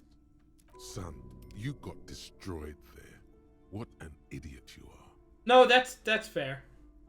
Are you the owner of the store? I am. owner of our little shop of culture. Also, hello, Trom. She has fine-tuned her voice to find the most welcoming approach for attracting new customers. It doesn't work. The girl outside mentioned that this place is cursed. Cursed? Who said that? Annette? I will have a word with her. This place is not cursed. It has a robustly magnetic energy. Good for commercial activity. My business is thriving, sir. Okay, the only two people in here are a cop who doesn't intend to buy anything and a man without pants. So, reevaluate thriving? Doesn't feel like it's thriving. Feels ghostly. Your daughter is the one standing outside the store, right? Annette, yes, my daughter. I hope she wasn't slacking off again with her nose in science fiction. Tell me, was she at her post doing her job like a proper girl? She was, but also fuck you for expecting your child not to read when she's at a bookstore. Fuck you. Wonderful. Did you talk to her? Yes. Great. On a scale of 1 to 10, how compelled were you to buy books after talking with her? Welcome back, Wax. Her opinion of her daughter depends on how well she lured you into the store. 10 out of 10. She's certainly very polite and helpful. You see, I'm not going to grade a human being is like the right answer, but Himbo is too dumb to know that and too kind to give anything less than 10. My precious, her dedication brings joy to my heart. If you have children, I hope they turn out as great as my Annette. The way you're handling her strikes me as wrong. Mind your own business, sir. In our society, people don't get to tell each other how to raise their children. It's none of your or anyone's business. Well, I'm here to dismantle the free market and abolish child labor. You must be kidding. There's nothing like that happening. Depends. How much do you pay the kid? Good, sir. What does a young child do with money anyway? No, I save it for her as a fund. She's securing her financial future out there. Oh, so it's not child labor, it's child slavery. Indeed. Are we done with the jokes now? Yes, we've had quite enough fun here. Right. Okay, let's change the The subject. woman before you scans the store, her shoulders rigid and tense. Every now and then, she nudges her glasses. So what if I wanted to buy a book? Then why are you talking to me? Everything is on the shelves to browse. Don't you feel compelled to buy anything? See those shelves there? Go. Be drawn. Alright, I'll take a look. She smiles and nods, seemingly relieved. Farewell for now, book peddler. Hey, psst. Who, me? Yes, you. Word on the street is you're ready to start building communism again.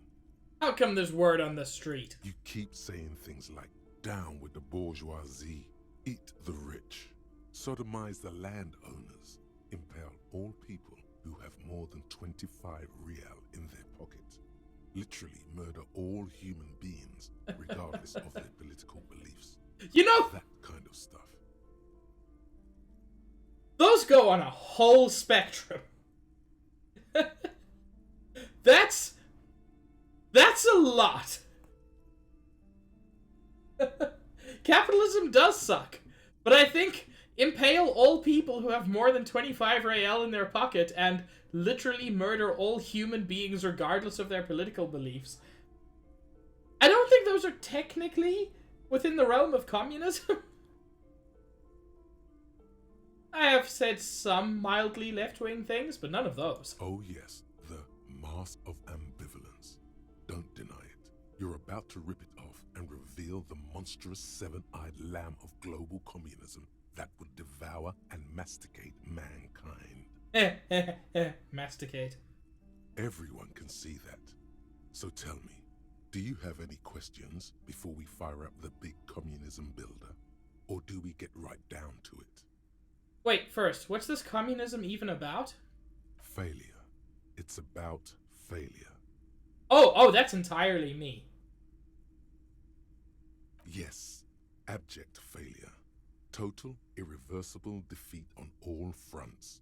Absolutely vanquished, beaten, curb-stomped and pissed on. Until you came along. Hell yeah, You Josh. reversed the fortune of the workers of the world. We're here to fight for cuttlefish supremacy. You alone, against every living thing, against every human alive. 800 trillion real in the hands of an impossibly well-organized ruling class. Towering city blocks of bankmen who have the ears of prime ministers. Million-headed armies of nations and the love of your own mother. You against the atom, the charm and the spin. Where the whole world failed. Matter failed to bend to human will. Human will failed to get out of bed and tie its laces. You alone, single-handedly, will rebuild the dreams of the working class. You are the last communist. Hell yeah, that's why I'm the only one not wearing pants. Now get to work, comrade. Fuck yeah. Oh yeah, get the firing squads and the animal wagons ready. Wait, what, firing squads? You didn't say anything about those. Too late to back out now. You can't make an omelette without breaking a few million eggs. Ooh, big omelet.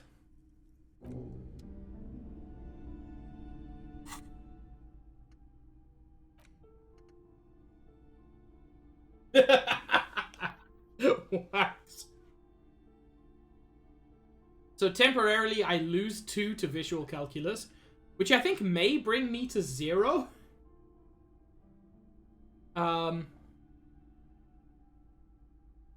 Let's start with that one.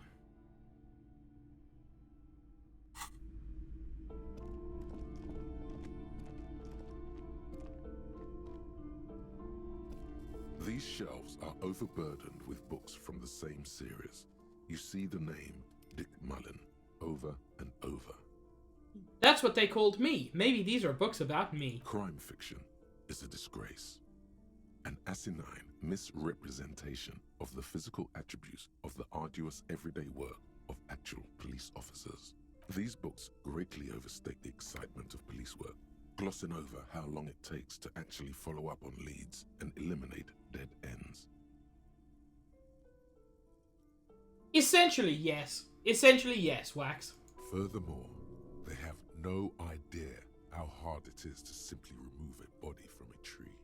What's more, they completely ignore the psychological hardships of year after year coming into contact with people during the worst days of their lives. Yeah. Not a single mention of all the stress this work creates upon the officer's family. Detective fiction just doesn't tell the truth at all. Now, would you like a list of all the books found on the shelf? Oh god, no. Shelves filled to the brim with crime novels featuring the supposedly stalwart Vespertine detective, Dick Mullen.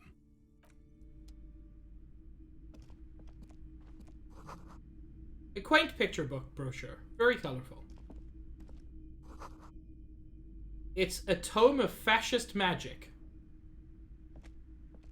I like every part of that except fascist. Reads biographies of famous people. You see a large variety of names, none of which ring a bell. Look through the display of Browsing books. through all the books with all their names makes your head spin. None of these seem important or relevant. It's all just vapid egoism. Suddenly, a particularly odd title catches your eye. It reads, High Speed Love, the tragic true love story of Jacob Irv and Alfie Delatraz, by one Cecilia Averbrook. Oh, what's that High about? Speed Love chronicles the romance between two of the finest tip-top tourney racers in history. One of them is the madcap driver, Jacob Irv. His blonde mane graces the cover. Sounds sexy. Next to Irv's life story, you see a slim biography of an Occidental rock star called the Anti-Star. He's famous for shooting morphine into one of his eyeballs and cocaine into the other. Oh my god. How the hell would you even stand up after that? Next to that, Rivasholian radio personality Guillaume Bevy stands in front of a rundown drug den. He's a permanent fixture on Channel 8, reporting on real-life crime and ruining cops' days. I really must insist you buy one of the books. Reading them is not for free. Do still browse though, but not too long. Heck. She understands she has erred against the customer and immediately corrects course. I'm sorry, I did not mean to rush you. You are browsing. Go ahead. Take your time. Time is commerce. No, you've ruined it. Several maps have been attached to a bulletin board hidden inside the alcove. They're held up by small pins. The board has come loose from one corner. The maps look old and faded. Your eye catches a map of Insulinda, a map of Revachol, and a map of Martinez. At the map of Insulinda. This large map displays archipelagos. You see a constellation of small dots on the light blue emptiness of the Insulindic Ocean. The largest in the northeast is La Caillou. You are here. Another, far away in the southwest, Seminese Islands, Ile de Fantôme. I love the world building in this game. Ozon, Laurentide, Fas à la Mer, Archipelagos, North Arcade Islands, all just specks of dust on the vastness of the Insulindic. On the edges of the map, the color fades into a blur of dotted lines, black and white. Trom, please don't curse us with that name. In the northeast, a dust mite stands on the north coast of Caillou, in a bookstore. It's you. I'm on the map? Radiating outwards from you, the suzerain Revachol. With a radius of 80 kilometers, still, the crown jewel of this Isola would be barely visible. Can you see cities on the islands? You can. On Caillou, Revachol, a single black star. On Ozon, Fondelier, and Vilmandu. On archipelagos, Croyan Moran, Villiers. On Seminine, Olduvai, and on Laurentide, Deora of the Seven Seas. Lost little pearls of light, tiny fires in the dark. Look at the edges. The ocean breaks apart into a tangle of cosines and azimuths, all pointing into pale nothingness.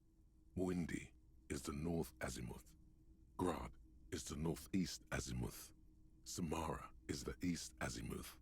Seo is the west azimuth. Isolas, they're called. Connections to other worlds. Words past the Insulindian, unknown to you. You only know you've never been there. You have little idea what they are. Distant stars, gods, but looking at them makes you feel almost non-existent. Whatever they are, the Isolas are immeasurably large compared to you, and very, very far away. Honestly, with the world they've built, I do kind of hope that there's another game in this universe at some point. Not necessarily a sequel, because I think this game wraps up this story very well. Perhaps they are gods. But there's just so gods much of to this distance universe. And outer dust. Look at the map of Revachol. The north coast of a verdant island is shattered by the delta of a river.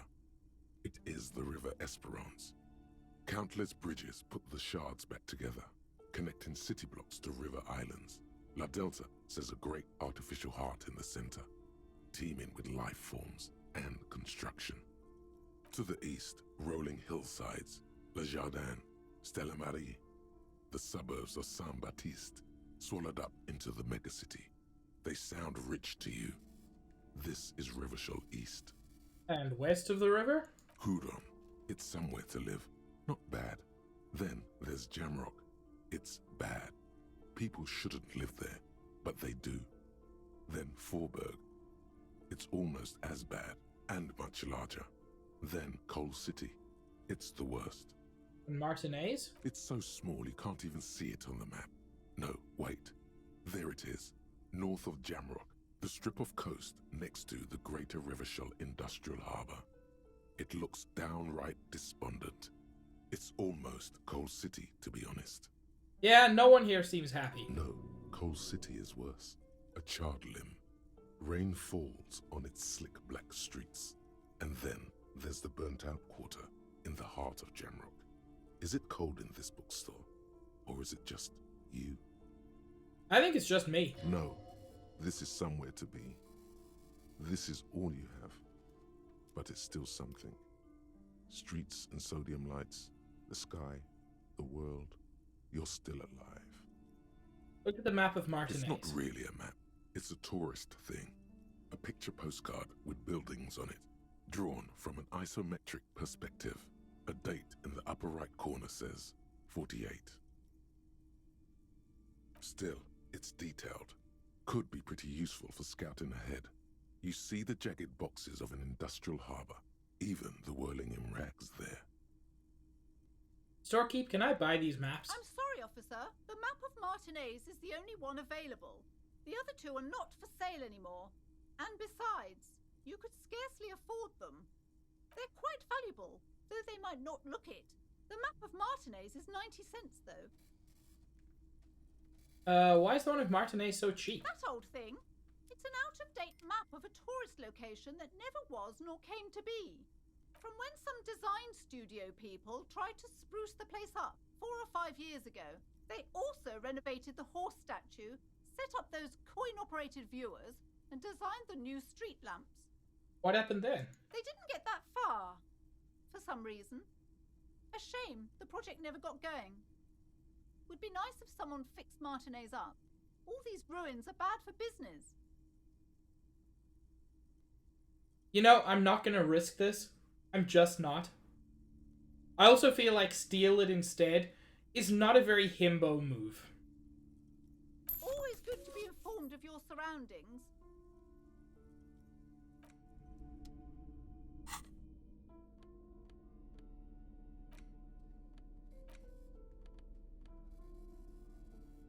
The worn map features the patchwork grid of the streets of Martinez, with directions to appropriately touristy locations. Year 48 resides on the upper right corner. Trace a path through the grid. Your finger moves through the various streets, across Rue de Saint-Ghislain and Rue Saint-Cypar, over Saint-Brun and Martinez North, finally coming to a halt on the spot where you are currently standing, although the map gives no such indication itself.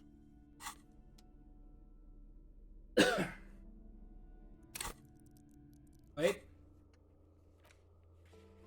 Hell yes. I have the map. And importantly, it shows me where I can find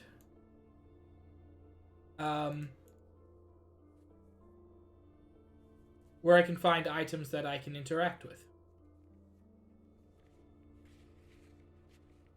So the black ones are ones that I can't interact with yet.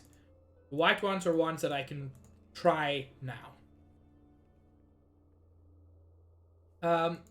I do believe later in the game you can use this for quick travel, but I don't remember if that's true. It's something someone said, but I can't remember how accurate it is.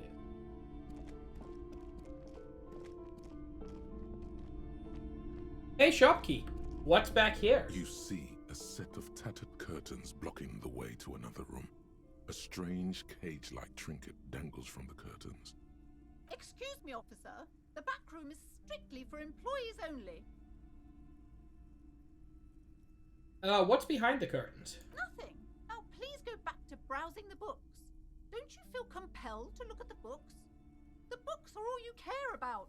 You can't hypnotize me, woman. Oddly enough, the more she tries to draw you away from the curtains, the more alluring they become. Examine the strange cage-like trinket. You see some kind of charm, an irregular polyhedron assembled from bones, sticks, and straw. Inside, a disturbing fish head with empty eye sockets stares at you. This seems unnatural, ma'am. Aside from poking at it suspiciously, there is nothing else to do with the fish head charm at this time. The curtains remain shut before you. Well, I'm a cop. Just as you're about to pull apart the curtains, the petrified voice of the shop owner cries out once more. Sir, don't touch that. I told you it's off limits for the customers. Her hand is closed around her pendant, her fingers nervously playing with the talisman. Parapsychologically speaking, we're done if you decide to open them. I won't be held responsible for the consequences. It's too dangerous. She looks away, mumbling. Why is everyone always messing with the curtains? Why can't they just buy books like normal people? Well, partly because you're just so insistent.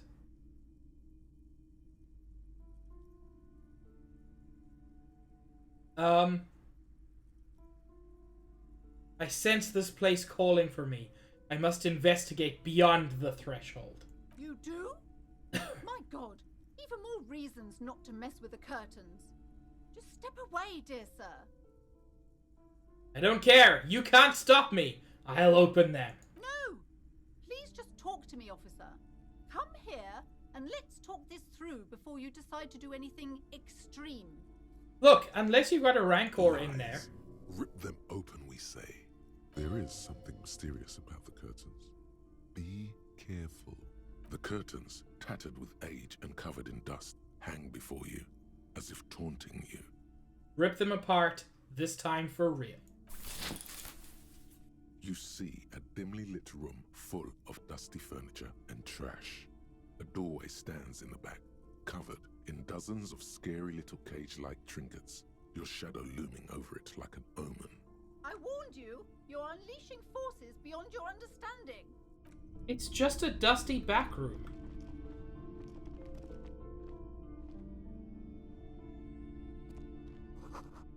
Ghostly silhouettes of hair dryers.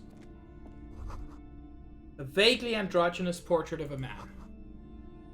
Merely looking at that unmanly haircut threatens your masculinity. Well, fuck my masculinity, then. A heavy door with a missing handle stands before you, covered in dozens, if not hundreds, of little oddly shaped trinkets and charms. It appears to be locked. What if you just break it down?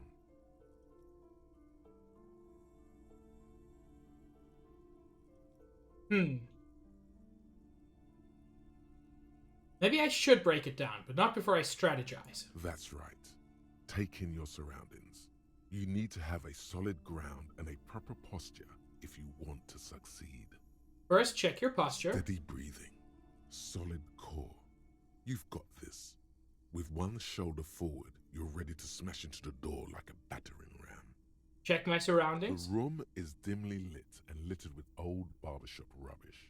But the path to the door is clear. Nikki, thank you for the doots. That actually scared me a little bit.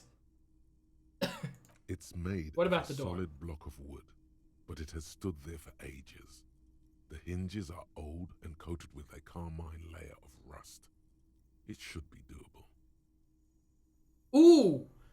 Ooh, I've got a high chance of doing this because I completed the preparation. Break down that door. Hell yeah, that was green. Oh!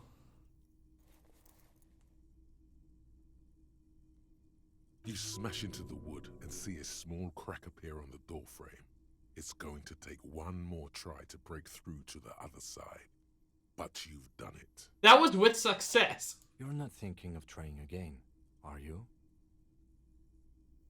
The lieutenant stares at you as you stand there, silent and brooding.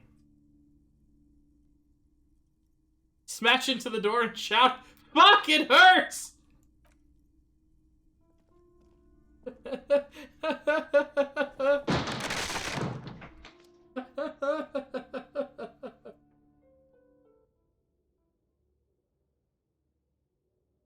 Hi, Kim. How are you doing? What is this place? The lieutenant stares at the dusty training equipment. Looks like a gym to me. Yes, but no one's been here in ages. He draws a stripe on the dusty floor with his foot. I doubt the electricity still works. Good thing we have a flashlight on us. Don't forget to take it out of your bag before we move on. An eerie feeling rises in your chest. What if there's a reason why no one has been here for ages? Yes, because it's closed. Okay, valid. No need to look for supernatural explanations where a banal one will do. Now let's move on, shall we? No, you know what? That's valid, Kim.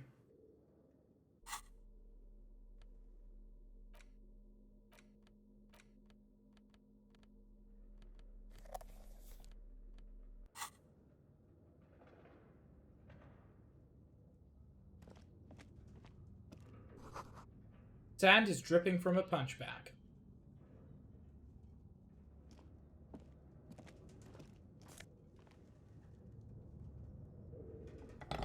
Yo! That's worth a lot of money. The poster says Citius Fortis. The rest is worn off.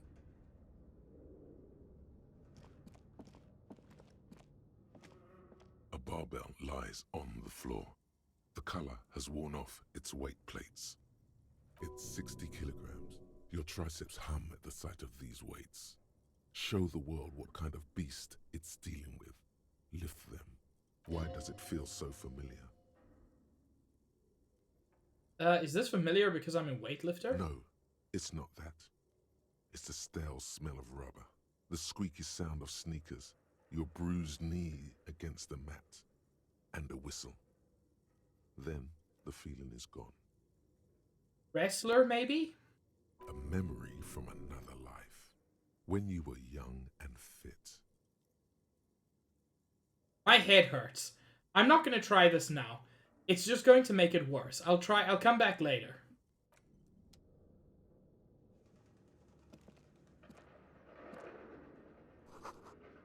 Or not wool bars. They look unsafe. Is this all there is in here?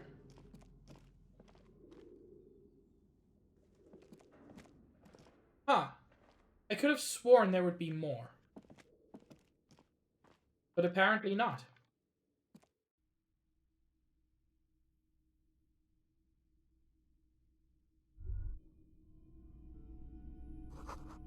No sane person would ever put their head into such a machine. I assume they're talking about the hairdryer.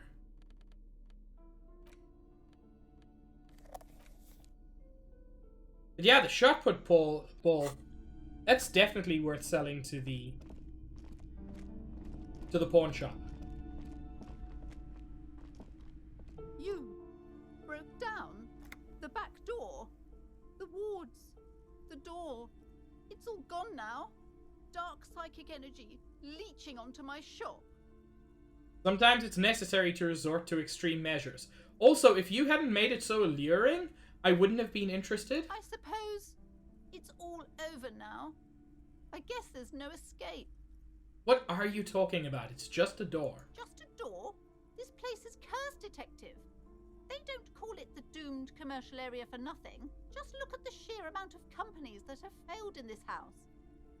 And now we get to it. I hope you're happy now. Happy that you've ruined everything. Now that you've broken the door, the curse is coming to get me as well. She closes her eyes and starts mumbling something to her pendant. Cursed? But I thought the curse wasn't real. Of course you didn't. You're nothing but a policeman. Okay, also, you said it's not cursed, so don't blame me. All right. You know what? I'm willing to let you investigate the doomed commercial area. We are set on the path. There's little else to do. Hell yeah. But before we go on, tell me, did you encounter the malignant entity? No, I don't think so. Yes, the malignant entity that lives inside the chimney. It takes the shape of a woman, a witch probably. I've suspected that she knows more about the curse than she lets on ever since I first saw her. Chimneys aren't big enough for anyone to live there.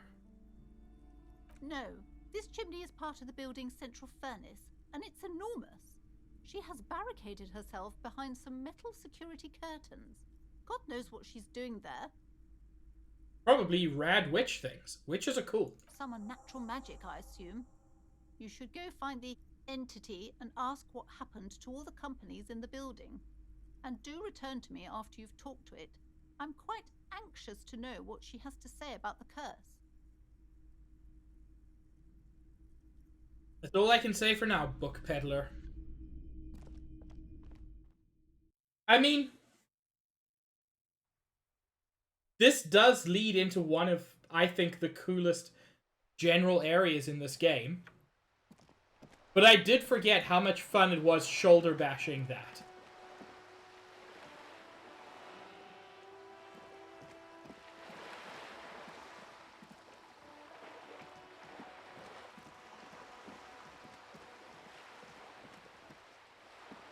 Verb. A lonely cormorant surveys the sea, indifferent to your approach.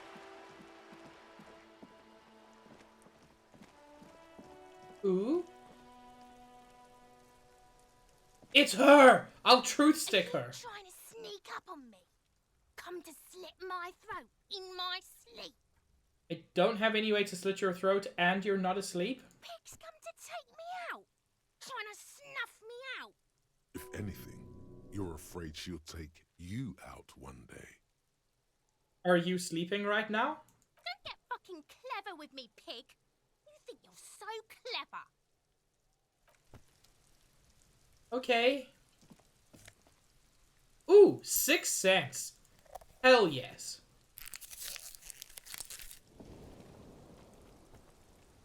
Chat, I got 6 cents.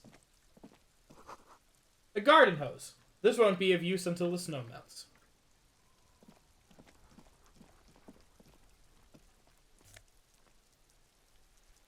Orange bum hat. Better reaction speed, worse rhetoric.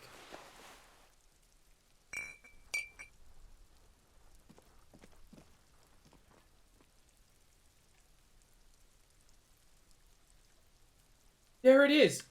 That's my fucking coat. These barrels are half full of rainwater. There's my coat. My policeman coat. Just a closed door, but you look at it suspiciously.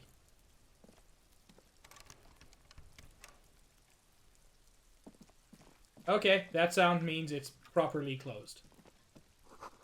Chairs and tables eaten by rain and rot. There must be another way into the building.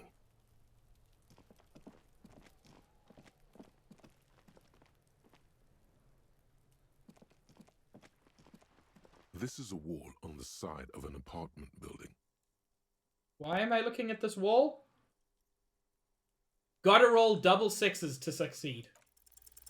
You have no clue. It's just a wall. So many walls all over Martinez. Weather-worn, cracked, their paint peeling.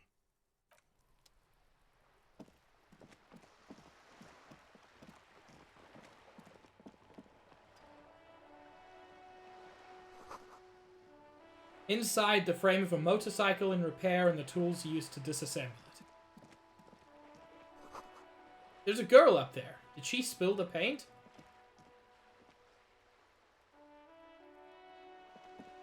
The streets will flow red once more. A great torrent rushing down Rue de Esperance. You wait and see.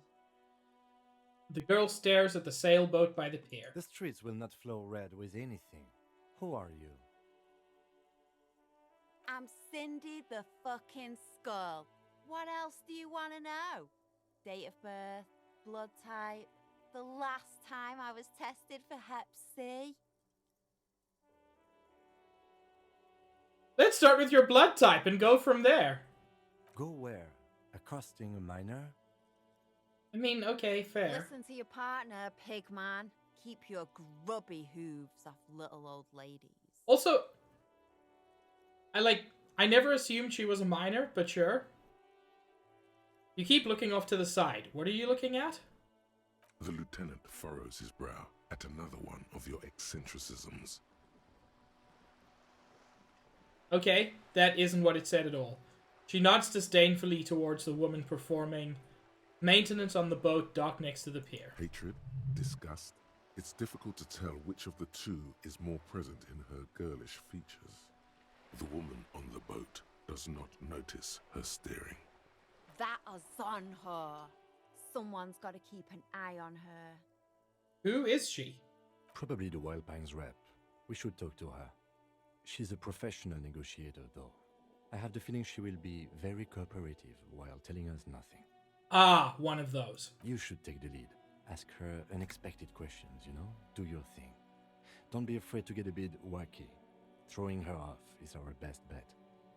Hell yeah, can do, Good Kim. idea, piggies. Run along now. Fuck her shit up good. Impound that boat while you're at it. I'd like to watch her swim back to her zon. What are you doing to the wall? Can't you tell?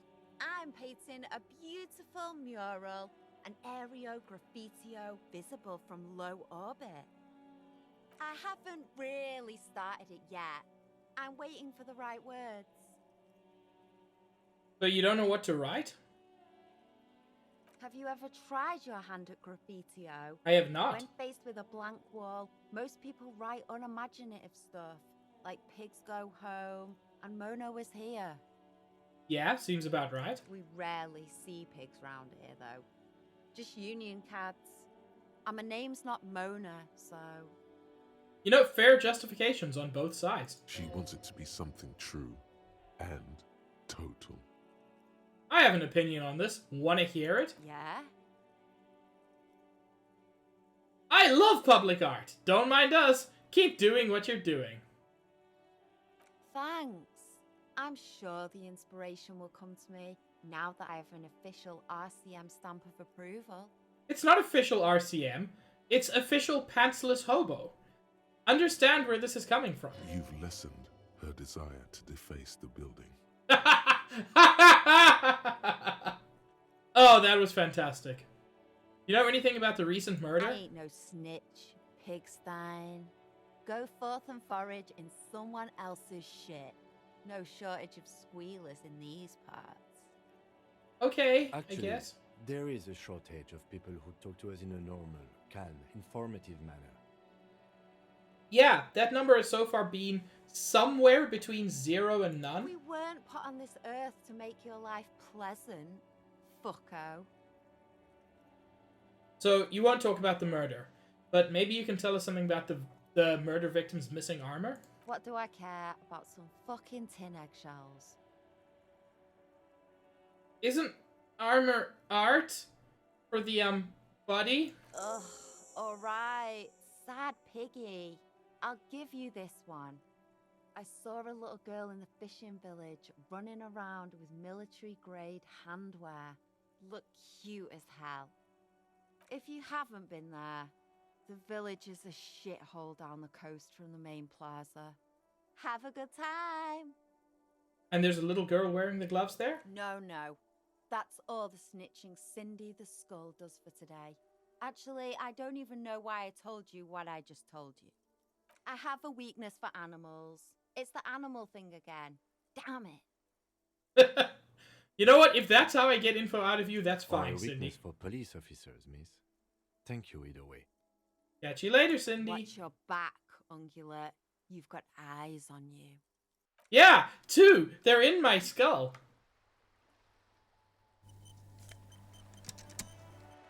Ooh. Signal blue naval coat. You're the cute pig, Nikki.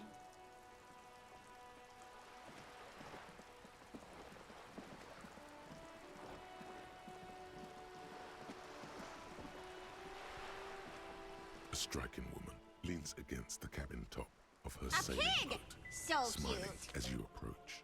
Her Thank you, green Juice. raincoat glistens with droplets. A silk scarf is tied around her throat. Nikki, you're a cat, but you're also an honorary pig. Good afternoon, officers. I'm Joyce. Joyce L. Messier. I represent the board of Wild Pines, the owners of the harbour. You gentlemen must be from the RCM. Yeah?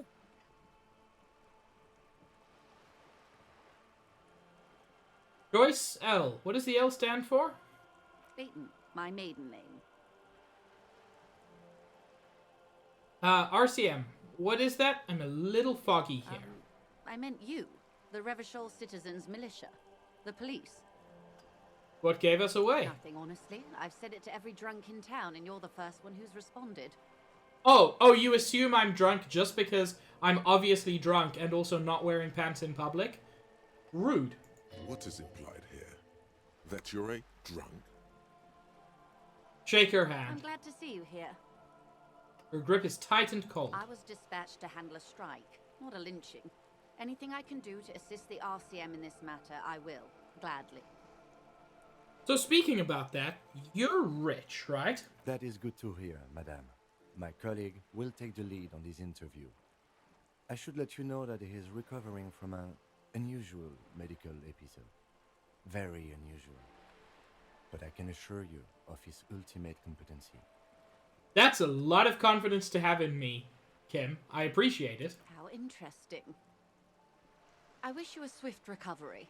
In the meanwhile, you have my full cooperation, and the full cooperation of the Wild Pines group. It's hard to get a read on her precise disposition, but she appears helpful.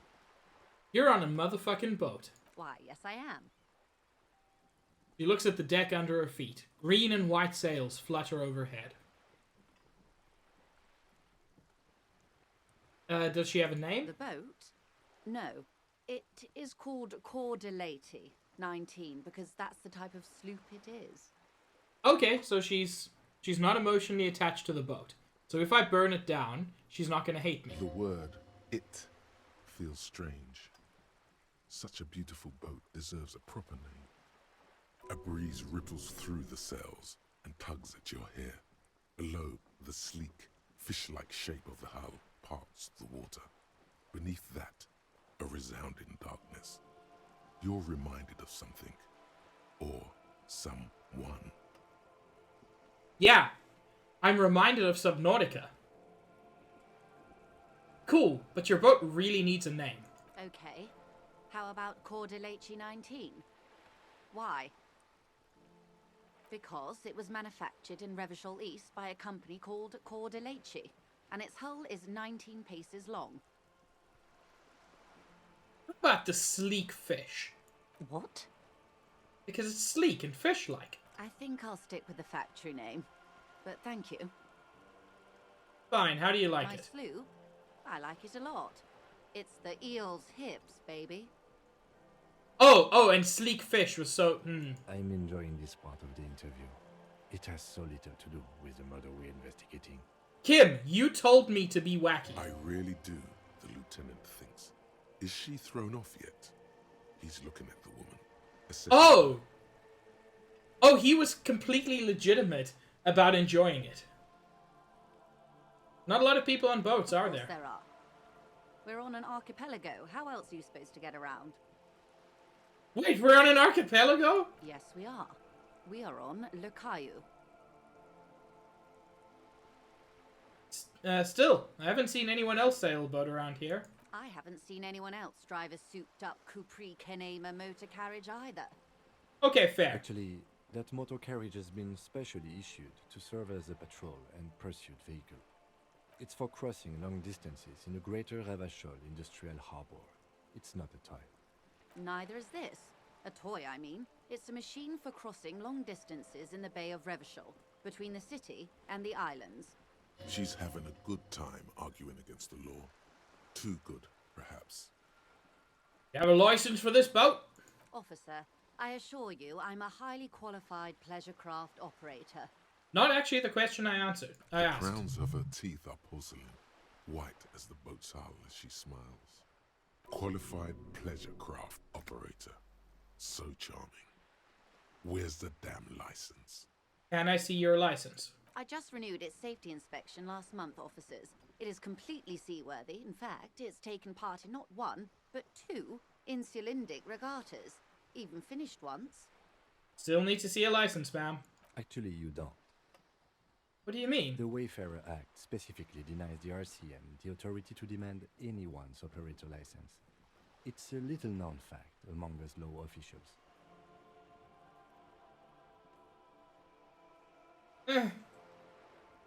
Okay, forget the stupid Wayfarer Act. I had another question. About the boat? No, I think I have a handle on the boat thing. Good.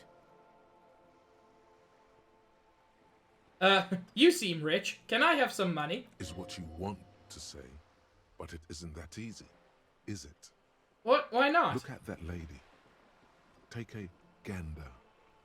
Squint your eyes, bub. What lustrous hair. A well-kempt, yet tastefully short bob of dark hair. Despite the first hints of grey, she's elected to keep it au naturel, shaped into a permanent wave, late 40s style. While dull orange pearls hang from her earlobes, red from the cold.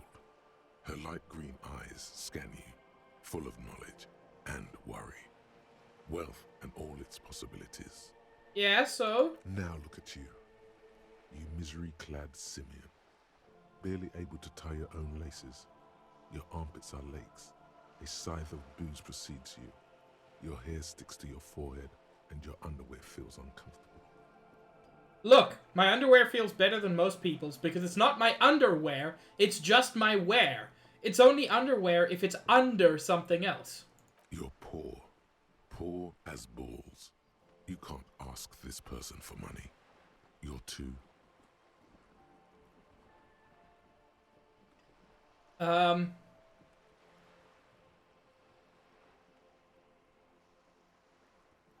Too ashamed? I'm a goddamn working man. I'm not ashamed to shake this leech for some dough. You think your little communism protects you from this feeling? No. The more demeaning it is to grovel at her feet. Oh God, the lieutenant is here too. Do not dishonor the force.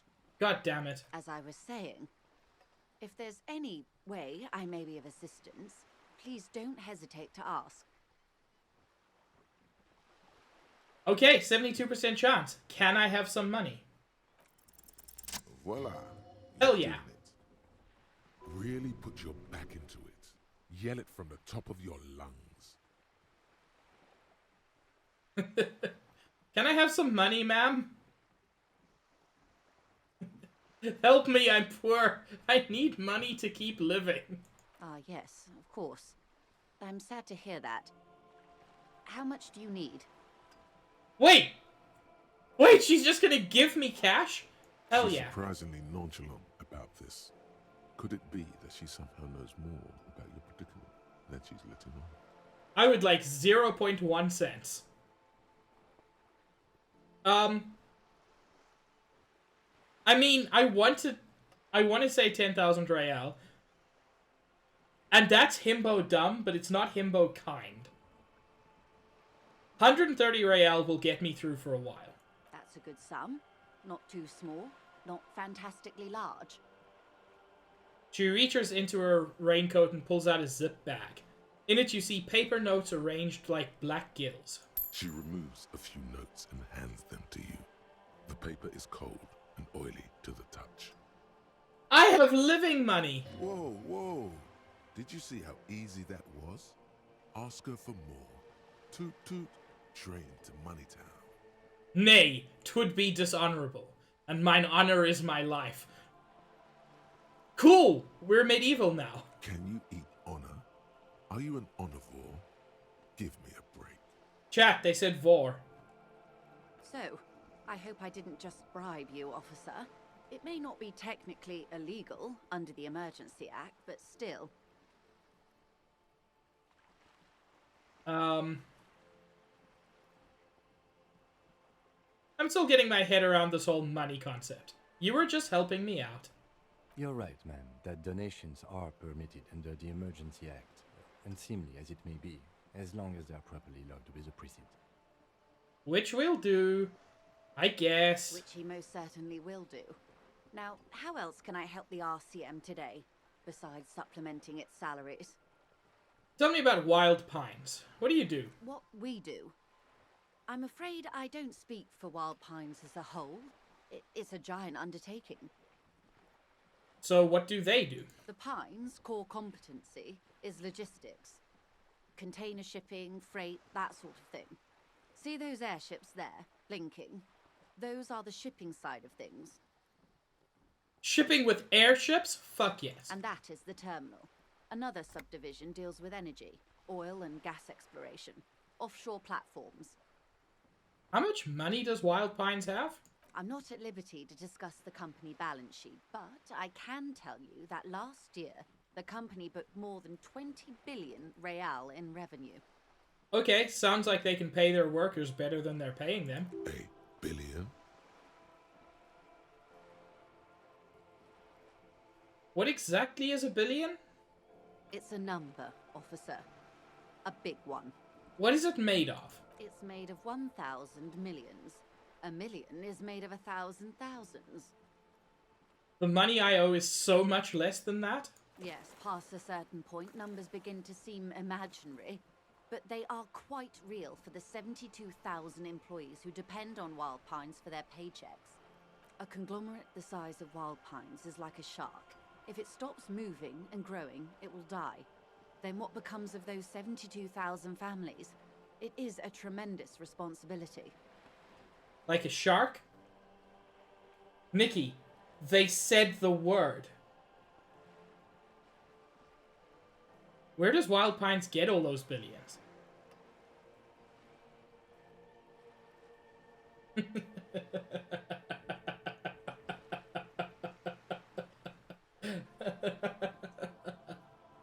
They started as an exploration and cargo fleet conducting trade between the Samaran and Insulindian Isolas 250 years ago, when Pine ships explored the South Seminese and charted Lomantanga on behalf of the suzerain. I'm gonna try it once, just for you, Nikki. Just to see if it happens. No! We can dream. Centuries of care, deliberation, and madness have gone into this endeavor. Vessels pass through the great unrest to re-emerge with apricots in tow. The logic of the system is totalizing. It's taken everything from its employees to build it. What does such a huge system want with a place like this? You mean aside from being the terminal's legal owners, who are responsible for moving 8% of the world's cargo? Okay, that's actually a fair answer. You don't keep it moving. The workers do. The company is nothing without them. We built this district. All the best parts of it. Rue de Saint-Ghislain, with its bastions. The plazas Meteor and Mosaic. Even some of the old street lamps have been put back thanks to the investments from the WP. He points behind you where the sea wall rises. Before Martinez was swallowed by the industrial harbour, even before it was part of Revachol, long before Terminal B was erected here, the Pines built it as a resort for its Revacholian employees. A company getaway, for a weekend or a summer holiday. Then came the revolution. But that's another matter. I'm here to make sure the Pines can fulfill their responsibilities to the place they built. Still not actually a response to what I said, but sure. With your help, hopefully, says her warm tone. What can you tell me about this strike? Everything. Right up to, but not including, trade secrets. What is your role in this precisely? I believe the official title is Senior Labor Negotiator. In practice, I'm a grocery clerk. I relay the union's demands to Wild Pines and return with Wild Pines' counteroffer. Yeah, but you're not negotiating with anybody at the moment. And how are the talks going? They're not. That's the problem. The union stopped all negotiations a week ago, after that awful lynching took place. Now they won't even let me into the harbour. There's a 2-meter-20 racist behemoth blocking the gates. There is. One day I hope to punch him. What can I say? The union employs a giant covered in tattoos. A racist giant. I guess that's part of their big tent organisation now. How were the talks going before the lynching? Let's say I was not making the kind of progress I'd hoped for when I first arrived. And when did you first arrive? I arrived 3 weeks ago. Yes, in the middle of February. The bay was still partially frozen then. I prefer to do these things on site, like the RCM. But the strike began in December. I wasn't the original negotiator here. I took over after Mr. Gaumont hit a wall with Mr. Clare, the union boss. Mr. Clare refused to speak with Gaumont despite concessions he'd granted the union in prior negotiations. This isn't the first time the union has gone on strike. Heavens, no. There have been 2 prior strikes. Both times the union won significant concessions, including overtime pay and a medical plan. Yeah, This perfectly time normal their demands things. are more, I guess you could say, aggressive. Overtime pay and medical plans are perfectly normal things to expect. That's what unions are meant to get their workers.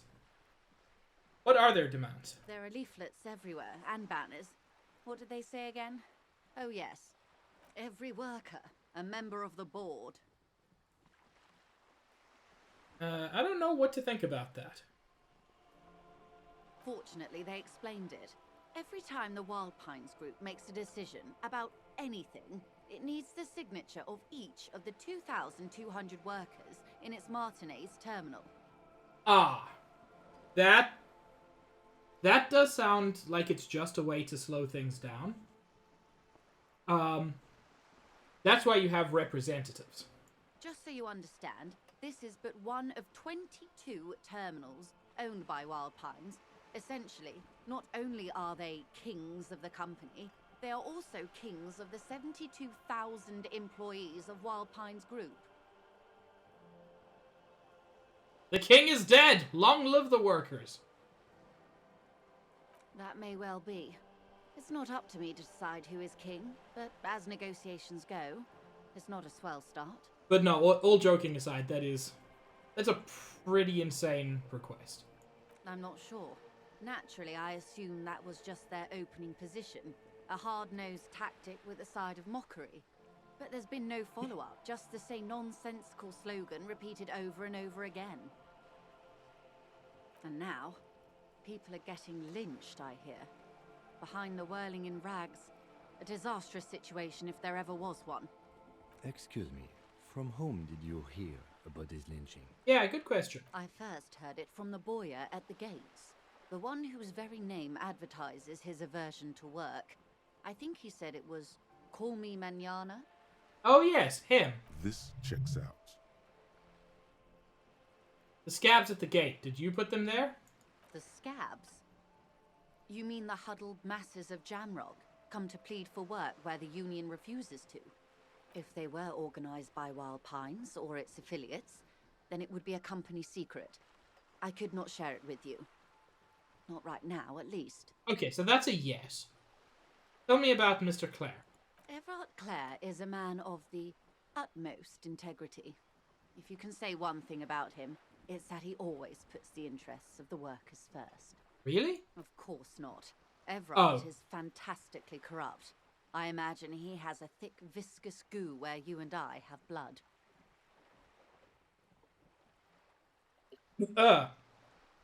Apologies.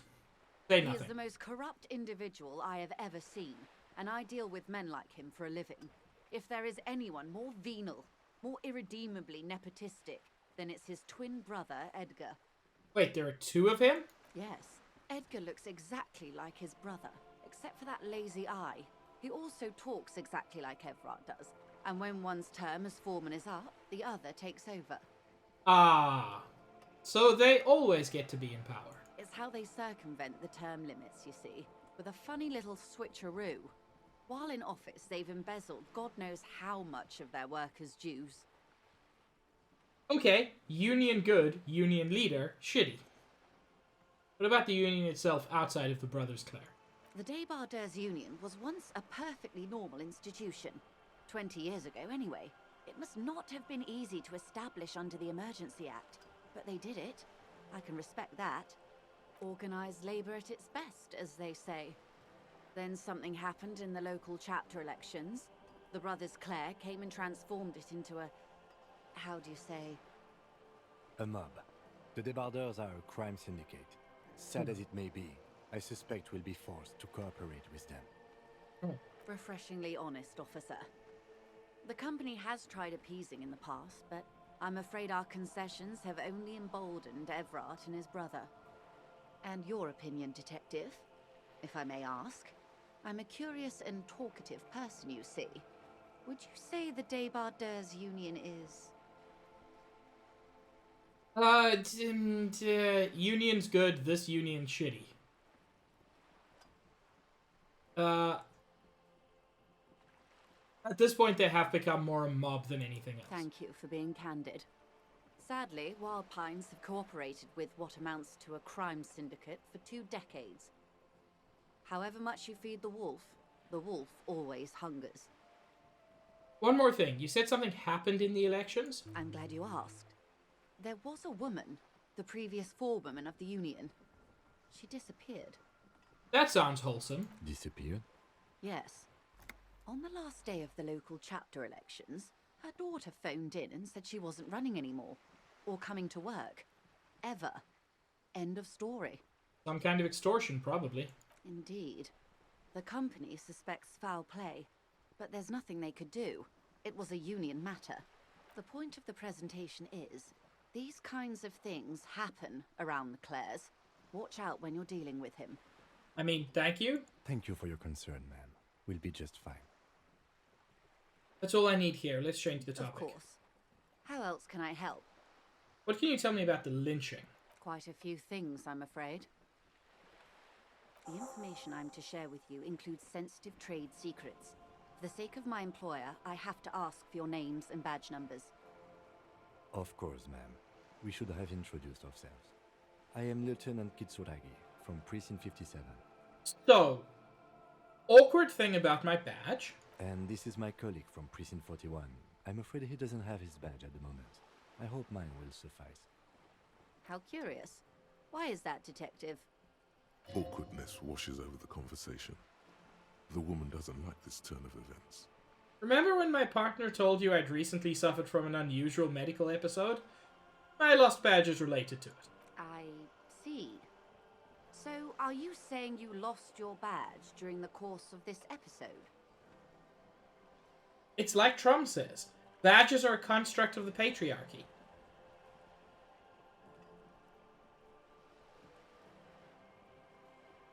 It's possible. After a night of heavy drinking, I lost all memory of my life in the world.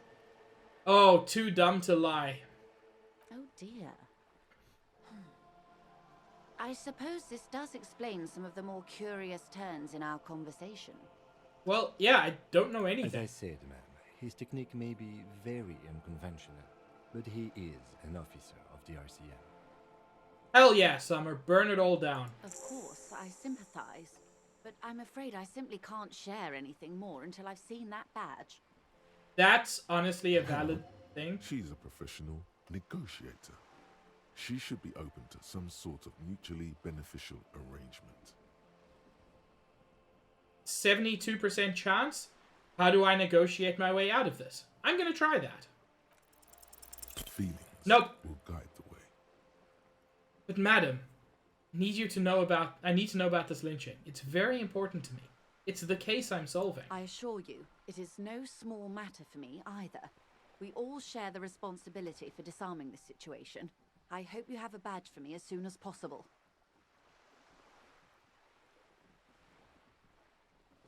You have so much else. I only have this. Spread your hands. This is the entirety of my existence. She's silent. The wind flaps the sail above her. This boat, for example, and a home somewhere. I only have this case. Officer.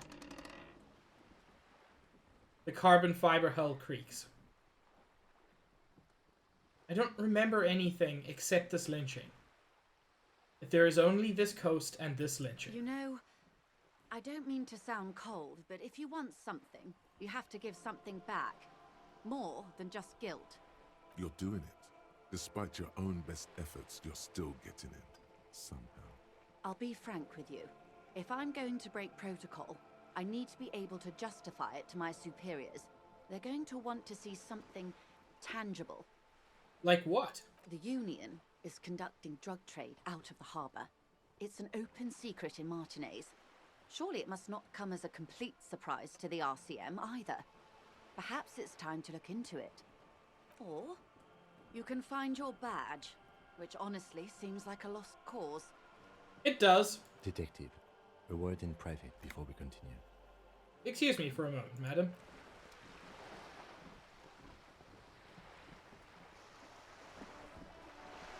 This is not going quite as I hoped it would, Detective. How did you hope it would go? Honestly, I was expecting you to use your unorthodox technique to keep her off balance, and not volunteer us to be her henchman. Oh, so we're henchmen now? This woman is running circles around us. She might have known about your misplaced badge all along, or she's simply an adept improviser. Either way, we've played straight into her hands. Heck.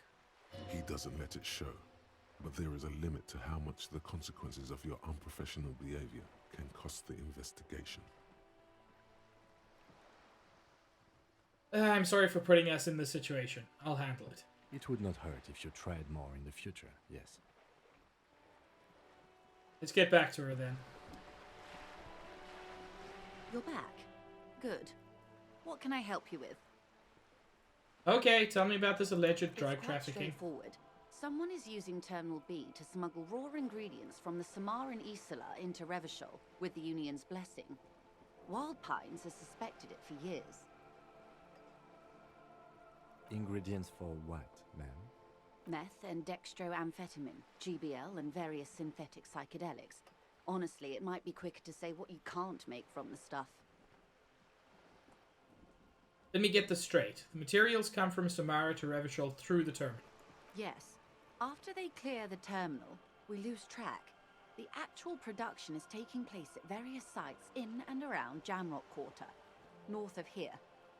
Wild Pine seems to be well apprised of the local drug trade, ma'am. Do you mean to say the Union also produces the product? Sells drugs, I mean? We're in logistics. It's our business to know. And no. As far as the company knows, the Union does not produce it. They transport the ingredients for a cut. And you want us to investigate? Yes, but you won't get anything out of Evrat and the Dock Workers Union. Still, every chain has its weak link. Am I gonna need bolt cutters for this? Unlikely, officer. I'm talking about the lorries. Once the ingredients reach Jamrock, they're distributed to a network of local manufacturers, well beyond our grasp. But in transit, they may be vulnerable. Perhaps you've noticed that a number of lorries are tangled in a traffic jam at the roundabout just now. Interview the drivers who are still hanging about. One of them might be waiting for a crucial shipment. Oh-ho. I'll be explicit. If you find this driver, I will share company secrets with you. Why didn't you come to the RCM earlier? We did. On more than one occasion. Apparently, there's some sort of inter-precinct disagreement about whose jurisdiction this area falls under. Ah, one of those. We know the company has launched its own probe into the Union's alleged involvement. We also know it's come up empty. It's not just the RCM. No one's been able to find any hard evidence. Pants? Where we're going, we don't need pants. Well, here's your chance, officers. It's no coincidence the lorries are stranded like there, is it? No. We asked East Motor Track to raise the drawbridge. The road company is a partner of one of our subsidiaries.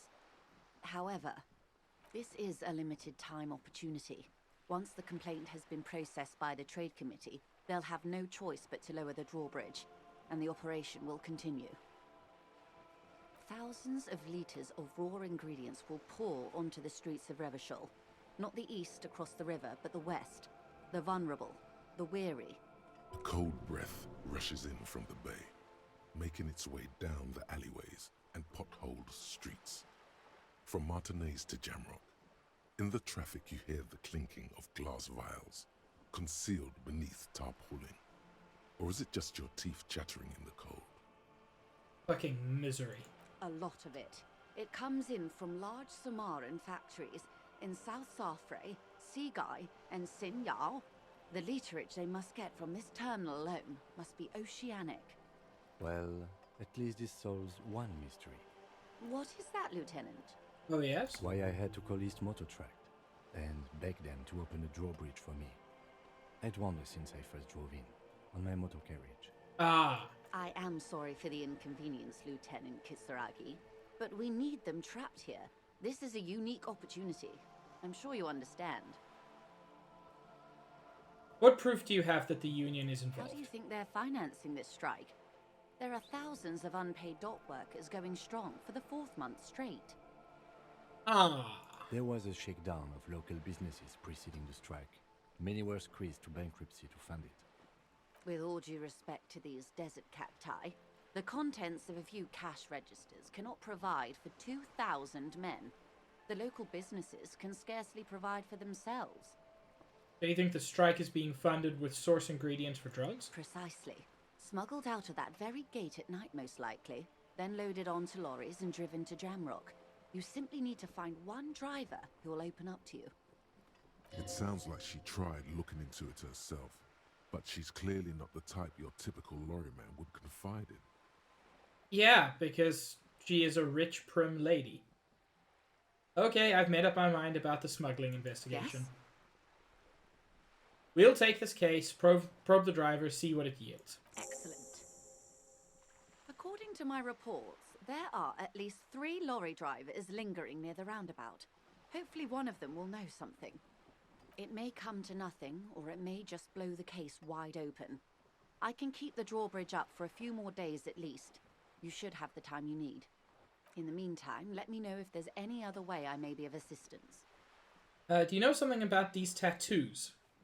These are the tattoos that the dead man had. That's the man who was killed. I'm afraid this is a discussion for once we've cleared the lynching question. Fine, let's return to it Better later. not tie the 4th day to the Bat's day on this. I hope there is something else I can help you with. She wants to answer the question. Protocol keeps her from it. Yeah, that seems likely. Of course, Detective. Take care.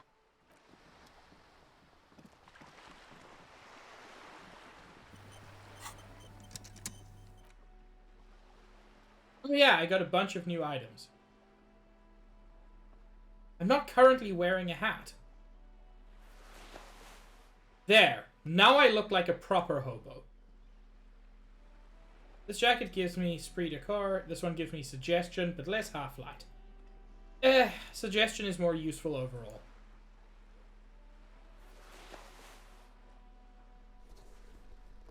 No! Now you can't see my bare chest. Fuck it.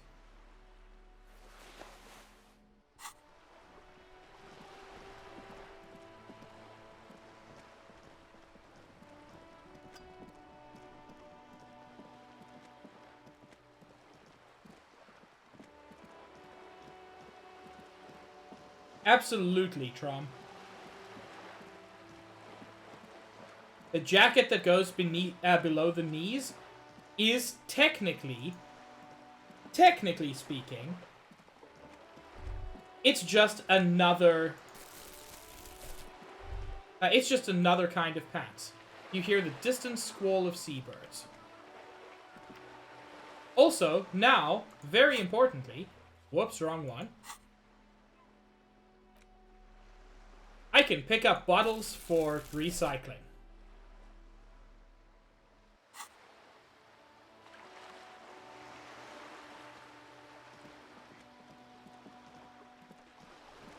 It'll give me a few extra pennies.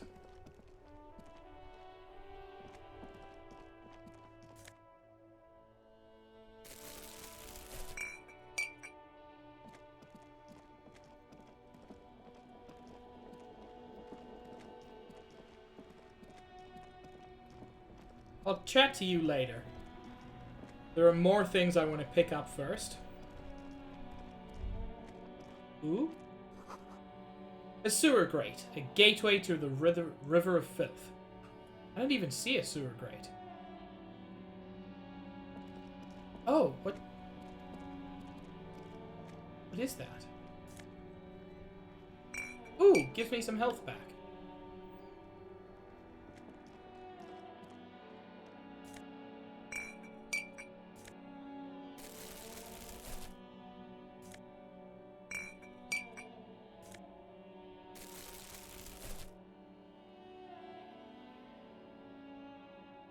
I'm just picking up all the stuff I can now for money.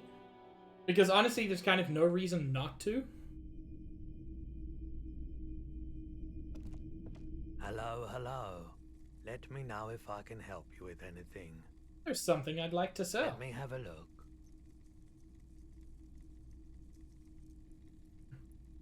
I'll check my pockets. Anything else you're thinking of selling? Hell yeah. I have a fascinating photo of a corpse here. Oh, no. I don't like those kinds of objects. No sale. You know what the tattoos mean? Photic paths, counter-radiance networks, anti-magnetism. It's darkness. That's all I know. Sell me something lighter. I don't have anything to sell.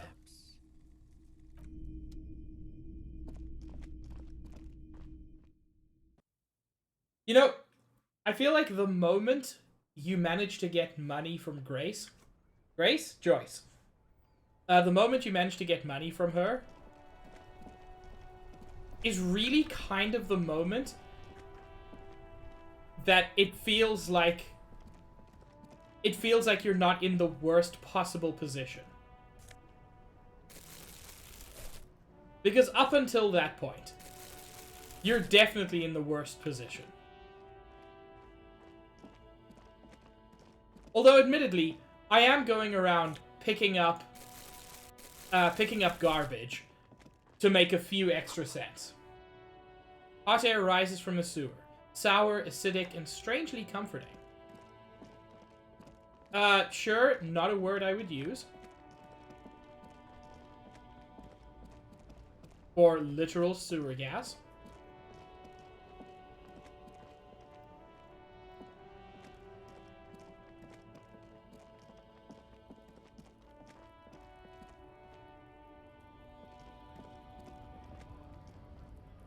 Ooh, more free ground money.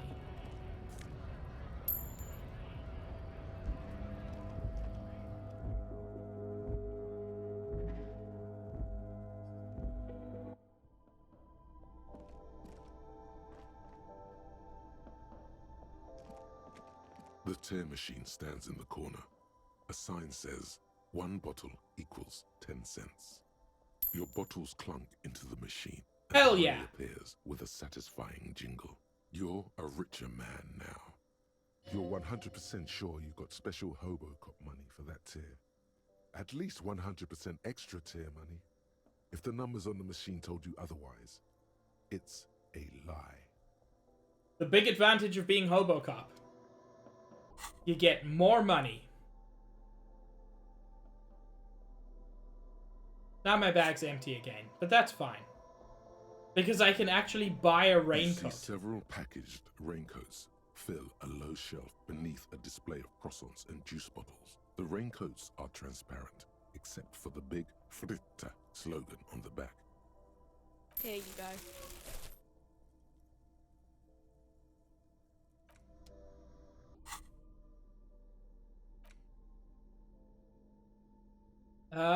Yeah, let's get endurance. Yep. Doesn't cover the briefs, so this is perfectly acceptable.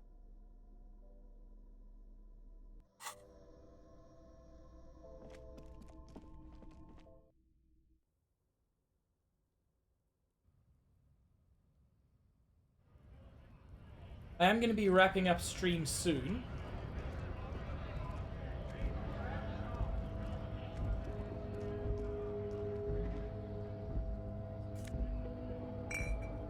Just want to grab any more obvious, easy items I can get access to.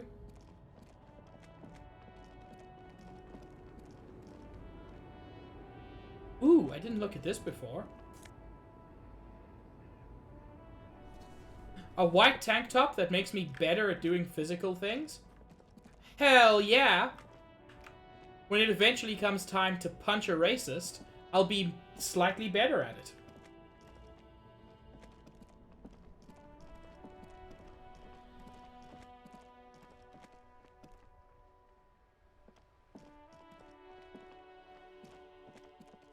This Post Lavantorie mail collection box has been heavily vandalized with graffito.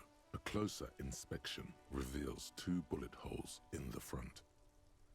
Good mail delivery box.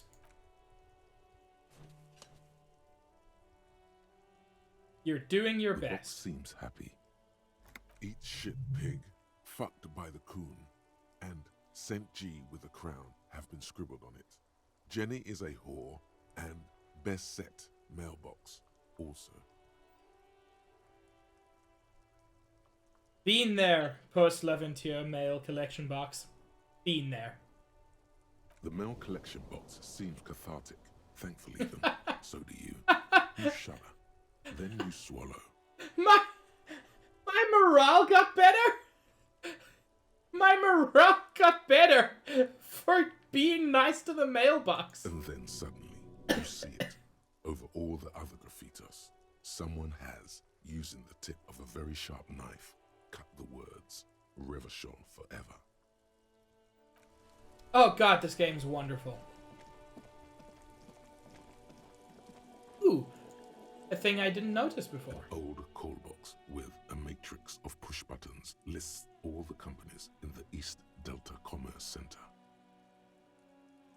This is the place I broke into. The boxing for young athletes and gym.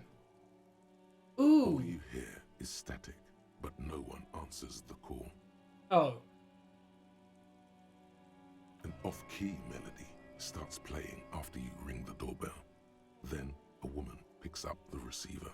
Kuno, please stop calling here. Grown-ups don't have time for your stupid games. Hey, Sans, it's me. I'm investigating the doomed commercial area, just like we discussed. Oh, I'm sorry, officer. I thought you were... But the doorbell is broken, and the bookstore shouldn't even be on the list anymore. So I can't help you. Please don't call here again. Thanks. A single beep indicates that the line has gone dead. Man, I don't just want to go through all of these. At least I don't want to go through all of them now. Because it turns out, I saw from the other side, I didn't explore the yard fully. There's still stuff here. Letter R wears a crown.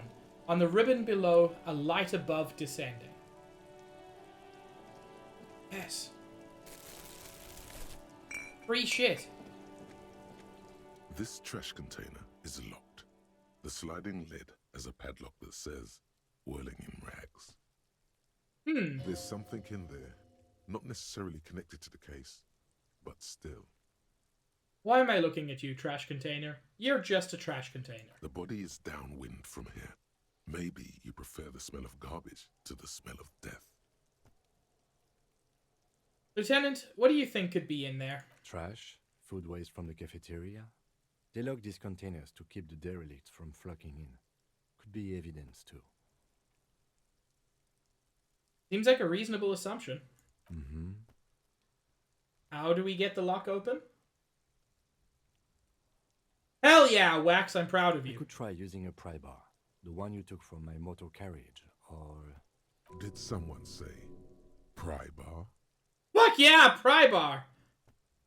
Pry bar, pry bar. Your palms yearn its cold touch, to grasp it once more, as you've done so many times. Damn it, I can't change my shirt. So, let me find out about the ore first. Or we could ask for a key from the manager of the Whirling in Rags. He probably has one. Ask the manager? Bullshit. Go straight for the pry bar and pry this baby wide open. Ooh, that's a very low chance.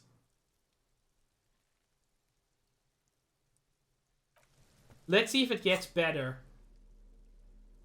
with this shirt. Like, in theory, it should.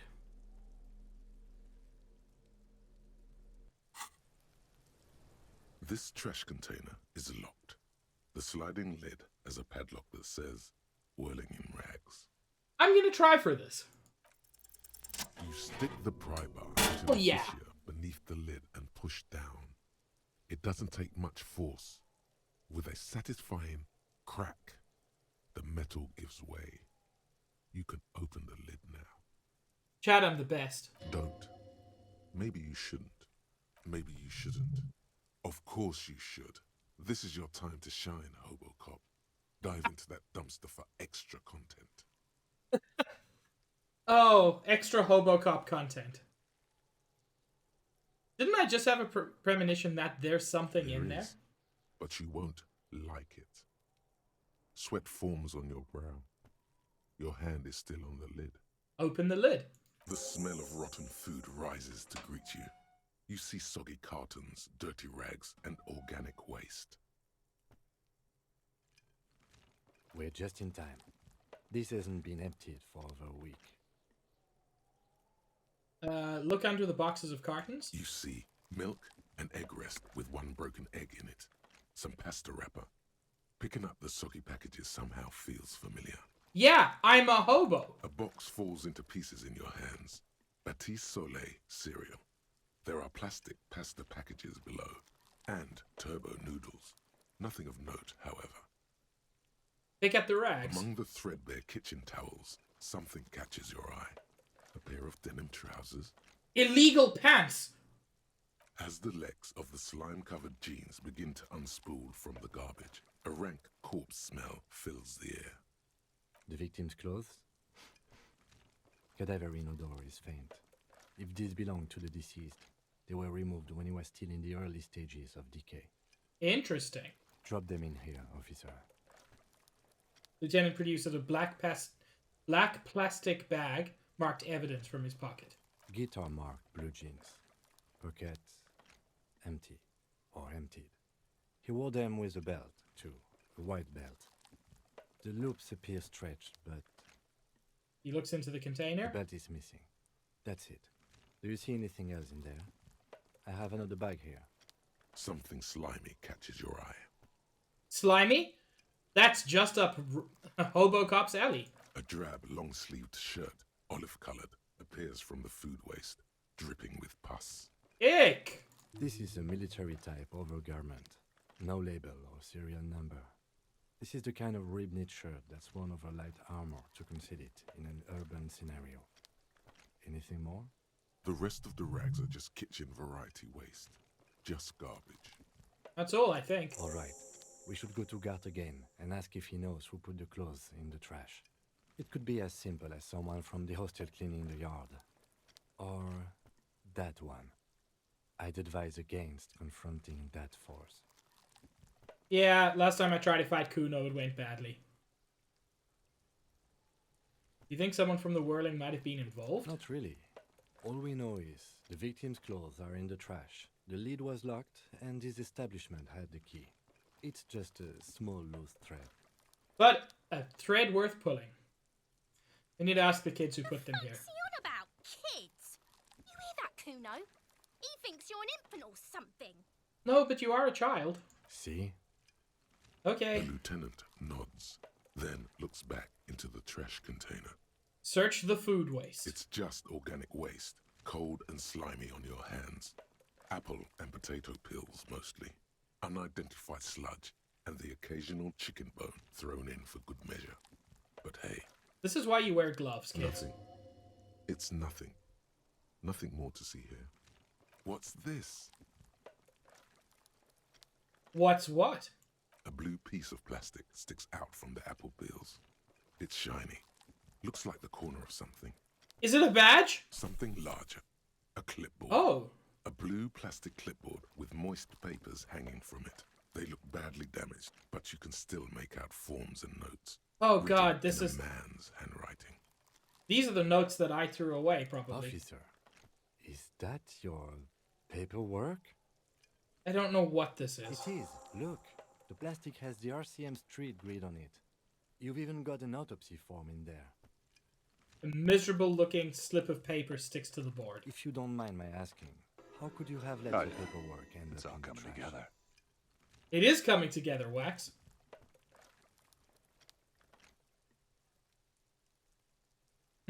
It has a foreboding quality to it. Maybe I needed to lose it for the great bloodletting to begin. Sir! You are at a 12. I need you to turn it down to like a 7 max. Thank you for the dude, Summer. I think I didn't want to be a cop anymore. That's why I tried to flush my cop life down the toilet. Well. His eyes express a rare condolence. Then he picks it up. Lucky we found it. You should take stock of what Hands. remains, just to be sure some has not made it into Away the the hands of the baddies. RCM's adversaries. Organized crime and the like. There might have been police secrets in your notes. There might have been.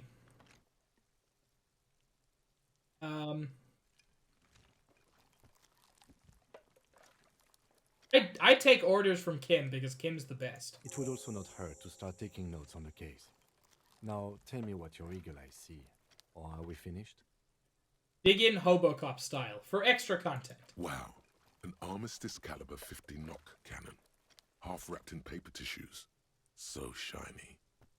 Where? I can't see it. Never mind. Look at that fat string of archipelagon pearls snaking amidst the banana peels. And is that Cordon Electric's preamp with Electra F2 tubes? It is. That catches quite a price. We're talking 12,000. Easy. Unless you're into hi-fi yourself.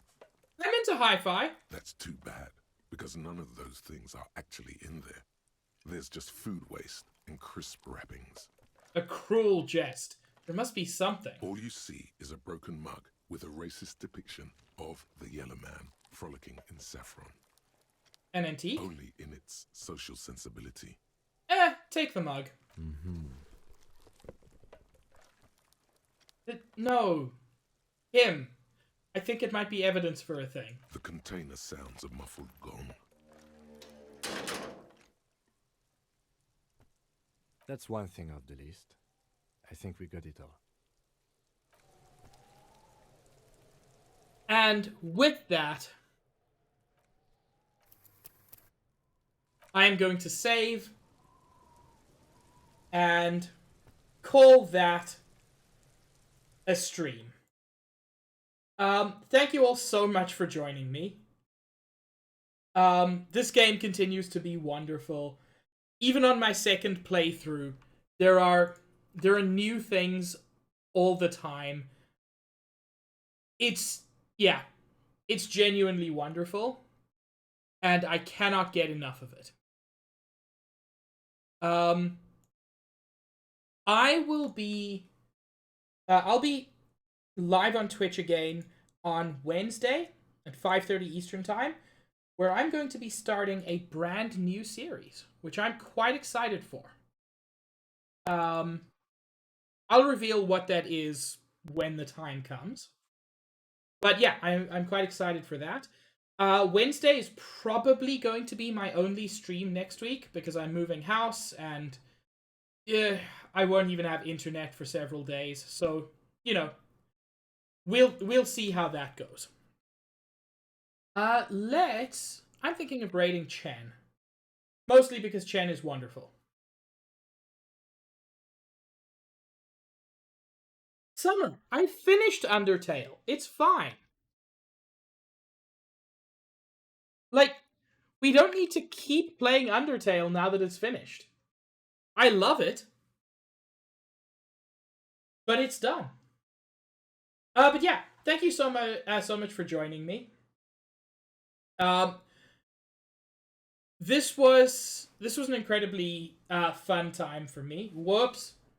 Oh, I'm dropping all the frames all of a sudden. But yeah, as I said, on Wednesday we'll be starting a new series, and we'll see what happens any other time. Have a good evening, or whatever time zone it is for you. Stay cute, stay good, say hi to Chen for me, and I will see you all around. Have a good one, everyone. Ciao.